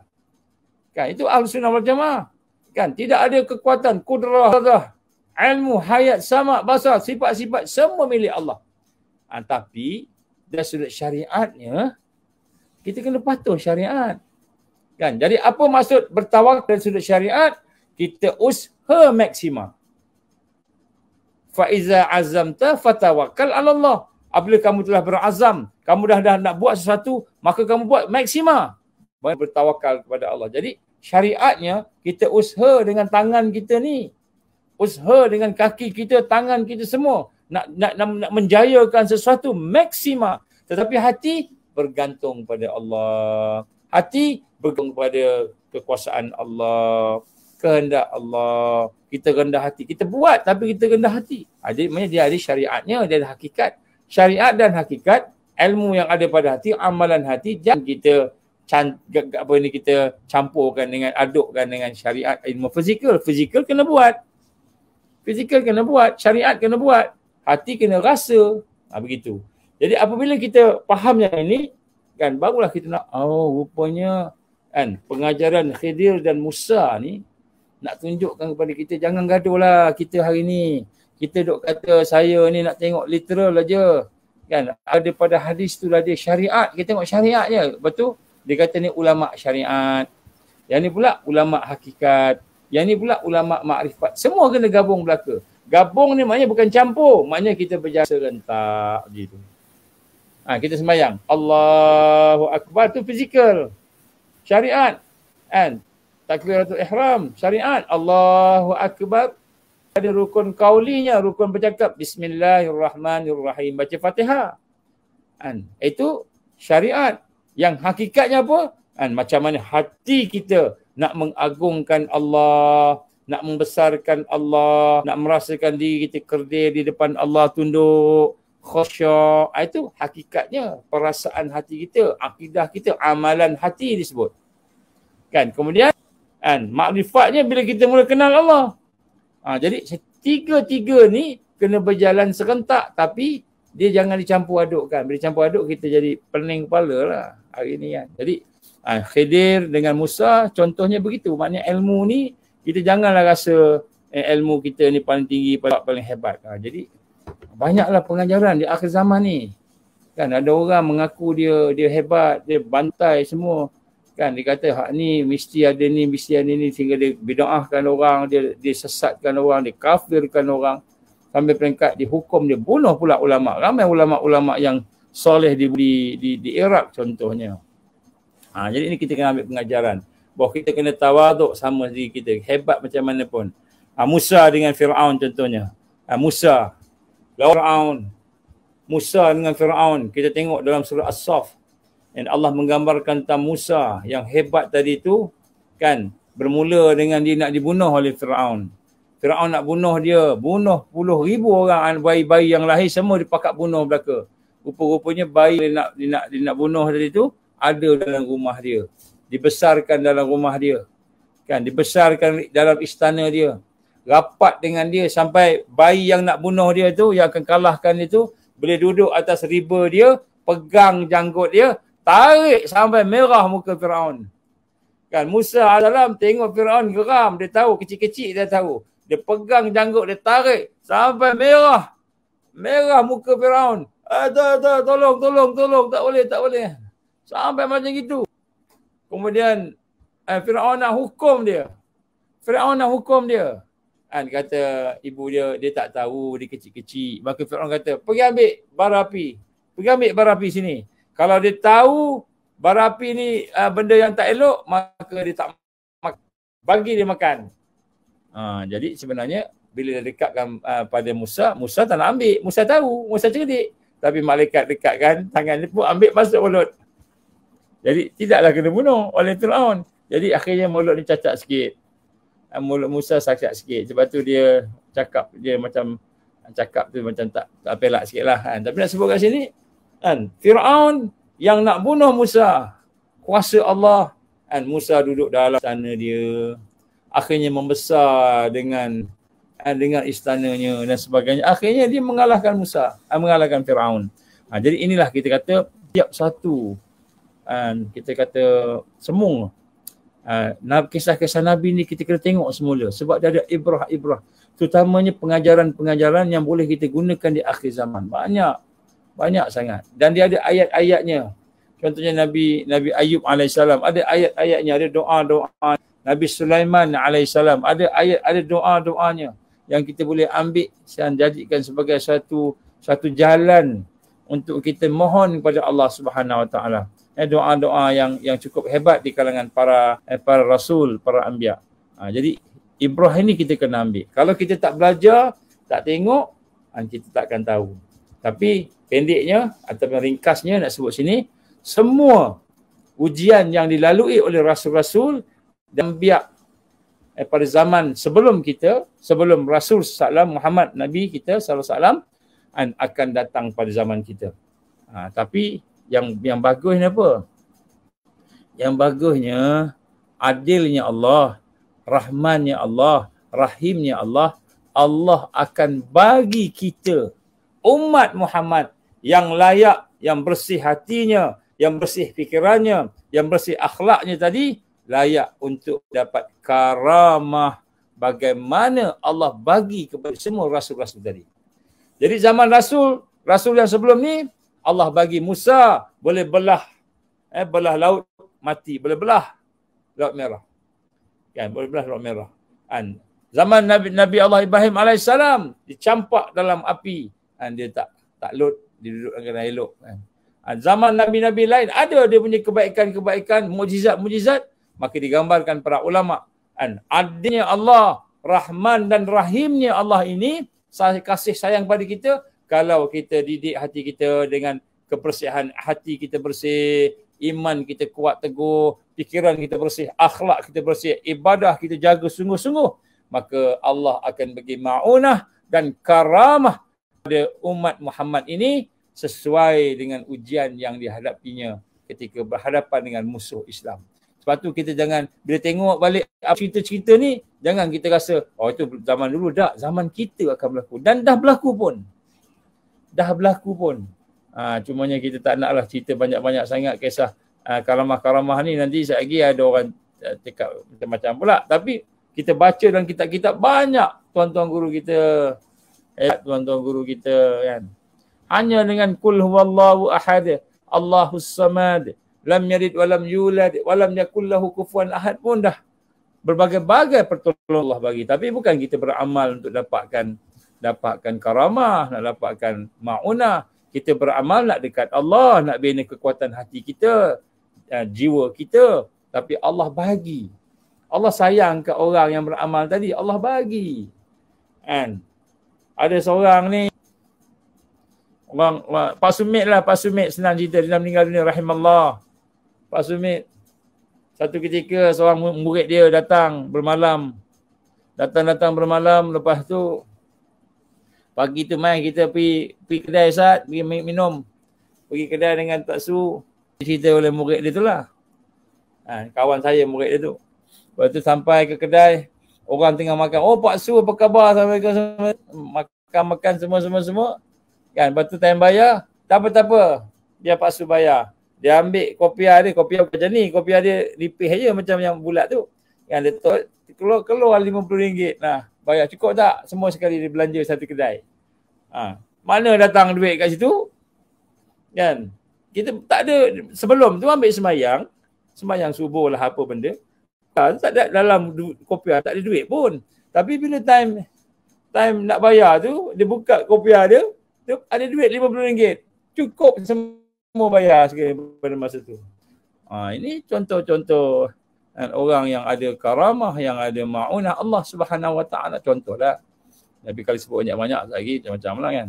Jadi ini sebut sini seluruh cerita Nabi, cerita Rasul ada pengajarannya, insya-Allah. Wallahu a'lam. Ke sebelah ni. Baik, alhamdulillah. Jelas Ustaz. Kita dah tahu macam mana kita nak buat sekiranya keadaan ni berlaku, sama ada pada diri kita, keluarga kita ataupun orang sekeliling kita. Baik Ustaz, satu persoalan yang selalu bermain dalam fikiran ni, di sekeliling kita ni, kita tak tahu sama ada kita ni dikelilingi oleh orang munafik ataupun tidak. Allah. Ada satu hadis Ustaz, kupasannya lebih kurang bermaksud begini. Dalam peperangan akhir zaman, mereka yang terlibat dalam peperangan tu, 1/3 akan berpatah balik. Dan mereka ini kategori munafik dan sangat dimurkai oleh Allah. Wa'iyadzubillah. 1/3 akan syahid. 1/3 akan menang. Persoalannya Ustaz, katakanlah daripada jumlah 600 orang, bermaksud 200 orang tu adalah golongan munafik. Nauzubillah. Kalau kita bayang tu rasa macam takut rasanya. Jadi sebenarnya 1/3 yang berpatah balik ni, adakah mereka ni sedar mereka ni golongan orang-orang munafik? Ataupun kita tak tahu, mungkin dalam tu ada mereka yang menyamar, ataupun yang paling kita risau mereka tak sedar langsung yang mereka ni tergolong dalam golongan munafik. Nauzubillah. Jadi minta pencerahan Ustaz. InsyaAllah. Silakan Ustaz.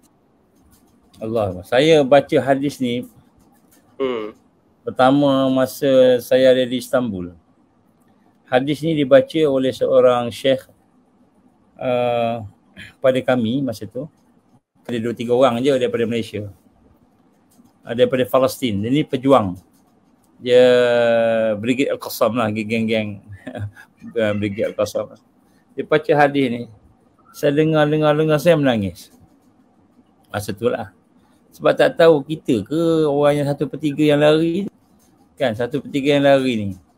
Jadi bila kita tengok balik kan, sebenarnya kita kena berlaku jujur dalam tarbiyah, dalam dakwah, dalam berlaku jujur ni maknanya kita kena berlaku benar, siddiq.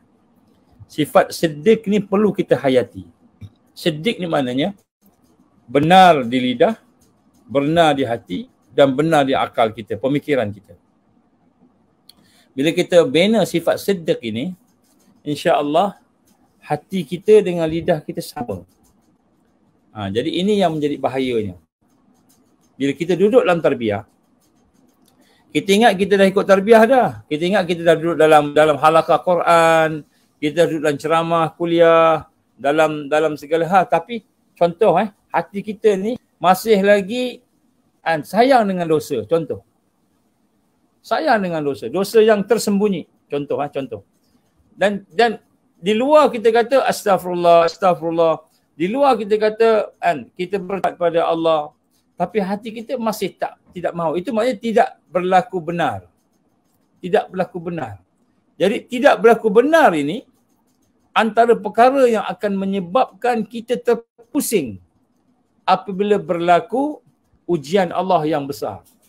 Dalam hadis itu menggambarkan kepada kita masa bila yang 1/3 ni lari. Bukan daripada mula. Daripada mula dia bersama. Tapi masa apabila Dajjal keluar. Apabila Dajjal keluar, maknanya Dajjal isyiharkan diri dia. Dajjal nak bertembung dengan orang Islam. Masa tu 1/3 lari. Kenapa 1/3 lari? Sebab dia kontrol semua. Allahu Akbar. Saya nak sebut contoh. Bila dia umumkan akan buat digital currency sebagai digital monetary system, digital, maka kontrol semua duit kita. Kemudian digital currency dia tak akan datang melainkan dengan digital ID. Digital ID ni pula adalah merupakan yang akan menguasai seluruh pergerakan kita.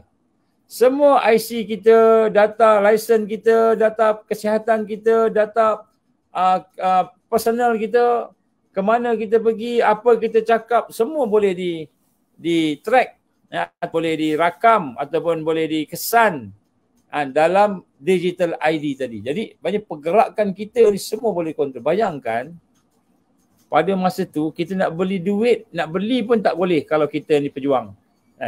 Jadi masa tu akan berlaku satu tekanan. Kita nak ikut arus ke nak ikut Islam masa tu. Kita nak ikut bersama ke tak. Jadi ini kalau kita betul-betul jaga tadi, sungguh-sungguh tadi, mungkin kita akan sacrifice banyak benda. Mungkin perut kita lapar sebab nak beli makanan pun tak boleh. Mungkin tekak kita haus sebab nak beli air pun tak boleh. Nak ambil air pun tak boleh. Pegang air dia pegang. Ataupun air yang ada tu air yang ada racun. Ada vaksin, bakteria, ada virus, ada bakteria ataupun apa sahaja. Nanoteknologi yang diletak dalam air contohnya. Air dah jadi lain. Jadi pada masa tu kita nak tahan diri kita, kita takkan boleh tahan diri kita melainkan hati kita benar-benar sama dengan akidah kita, lidah kita, dengan pemikiran kita. Jadi sebab tu 1/3 ni memang Nabi gambarkan dia akan lari ketika Dajjal isytihar. Maknanya takutnya tu luar biasa. Laparnya tu luar biasa. Hausnya luar biasa. Sakitnya luar biasa. Gelisahnya luar biasa. Jadi bila semua dengan luar biasa, apa yang sebenarnya boleh memberi kekuatan dan ketahanan untuk kita istiqamah dengan perjuangan tadi? Al-iman. Al-amik. Iman yang mendalam. Iman yang mendalam. Yang sebenarnya rupanya dalam tarbiyah kita tak meningkat. Tidak proses. Iman tu tidak meningkat. Sama je. Kita tak kenal Allah pun tapi macam kenal Allah seolah-olahnya. Kita tak khusyuk pun tapi macam khusyuk. Macam khusyuk. Kita tidak ada ikhlas tapi macam ikhlas. Jadi iman itu tidak meningkat. Bila iman tidak meningkat, bila Allah uji kita dengan maksima. Sebab ini perang. Ini Allah gambarkan, Rasulullah gambarkan perang. Dan berdepan dengan Masih Dajjal. Jadi iman yang mendalam. Iman yang benar. Takwa yang tinggi, sanggup lapar, sanggup haus, sanggup takut diancam, sanggup diboikot, sanggup sakit, sanggup fizikal tadi, maka ketika itulah 1/3 ni lah akan selamat. Yang 1/3 lagi mati, syahid.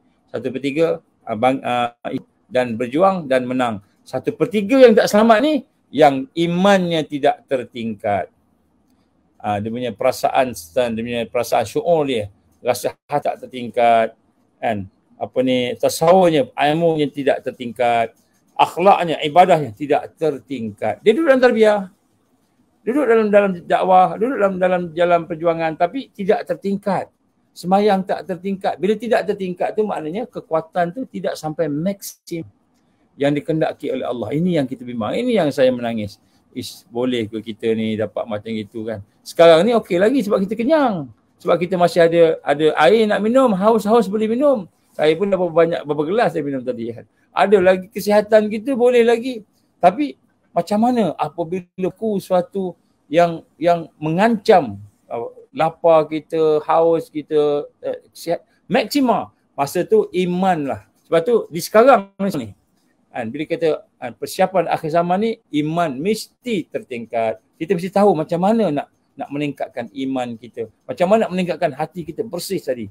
Mesti tahu tazkiyah nafs mesti berlaku. Kemudian pemikiran kita, tasawur kita, gambaran kita, ilmu kita tentang kehidupan, tentang perancangan jahat sebagainya perlu meningkat juga.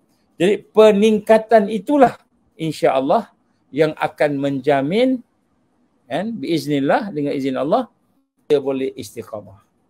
Jadi hari ini tarbiyah berjalan, ceramah berjalan, program ada, tapi kita meningkat tak? Belum tahu.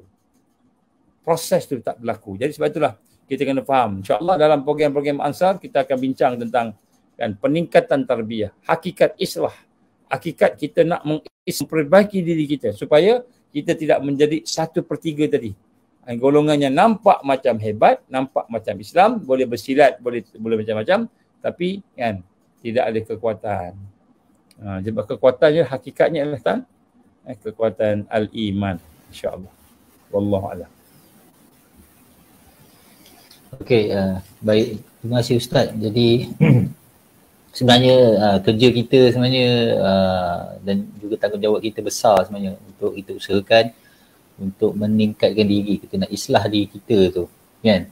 Jadi semoga kita semua ni dapat sama-sama lah usahakan untuk diri sendiri dan juga bersama jemaah untuk jadi golongan yang 1/3, sama ada yang kita syahid ataupun kita yang menang nantilah. Kita tak nak jadi yang 1/3 yang munafik itu. Amin. Okey, kita pun dah sampai ke penghujung program. Jadi sebelum kita tutup ni, kalau nak cerita panjang lagi sebenarnya Ustaz kan, tapi kita insyaAllah kita akan sambung lagi pada minggu depan. Kita pun dah masuk pukul 9 malam. Saya nak ucapkan jutaan terima kasih terutamanya untuk Ustaz lah dan semua kepada Kimi dan juga istimewa untuk para penonton yang setia bersama Sembang Konspirasi daripada episod pertama hinggalah hari ini. Terima kasih kerana sudilah bersama kita. Sebelum kita tutup, Kimi ada apa-apa nak tambah sebagai ini? Ya, Alhamdulillah terima kasih kepada Ustaz di atas perkongsian malam ni.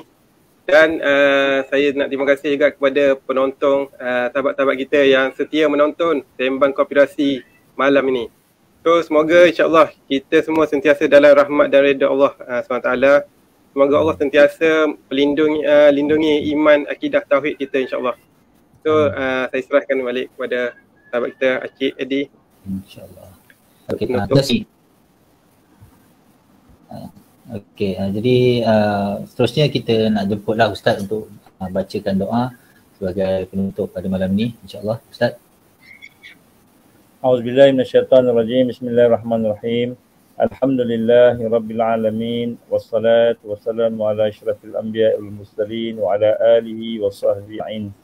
Allahumma innaka ta'lamu anna hadhihi al-qulub qad istamat ala muhabbatik wa taqat ala ta'atik wa tawahadat ala da'watik wa ta'ahadat ala nusrati syari'atik wa wasikillahumma rabitataha wa adimuddaha wa ahdiha subulaha wa amla'aha binuriki la yakhbu wa syurah suduraha bifaidil iman bik wa jamil tawakkuli alaik wa ahliha bima'rifatik wa amit ala syati fi sabilik ya Allah. Innaka ni'mal maula wa ni'mal nasir. Allahumma ya muqulub thabbit qulubana ala dinik wa ala ta'atik wa ala jihad fi sabilik. La ilaha illa anta subhanaka inna kunna minaz zalimin. Allahumma inna na'udzubika min azabi jahannam. Allahumma inna na'udzubika min azabil qabr. Allahumma inna na'udzubika min fitnatil mahya wal mamat. Allahumma inna na'udzubika min fitnatil masiihid dajjal. Allahumma inna na'udzubika minal ma'sam wal maghram. ربنا أتمم لنا نورنا واغفر لنا إنك على كل شيء قدير. ربنا هب لنا من أزواجنا وذرياتنا قرة عين واجعلنا للمتقين إماما. ربنا آتنا في الدنيا حسنة وفي الآخرة حسنة وقنا عذاب النار. ربنا تقبل دعاءنا إنك أنت السميع العليم وتب علينا يا الله إنك أنت التواب الرحيم. وصلى الله على سيدنا محمد آله وصحبه وبارك وسلم. Subhana rabbika rabbil izzati amma yasifun wassalamun alal mursalin walhamdulillahi rabbil alamin. Amin amin ya rabbal alamin. Seterusnya kami nak ni mengingatkan terus menyokong kami di Sembang Konspirasi Ansar Malaysia. Okay, boleh follow page FB Ansar Malaysia, Instagram Ansar Malaysia dan juga jangan lupa subscribe Ansar TV. Sama kami lagi pada minggu depan insyaAllah dengan topik yang lebih menarik. Kita jumpa lagi. Assalamualaikum warahmatullahi wabarakatuh. Waalaikumsalam. Sembang Konspirasi. Kita tutup dengan tasbih kifarah dan juga surah Wal-As. InsyaAllah. Subhanakallahumma bihamdika la ilaha illa anta astaghfiruka wa atubu ilaik. Wal-'asr.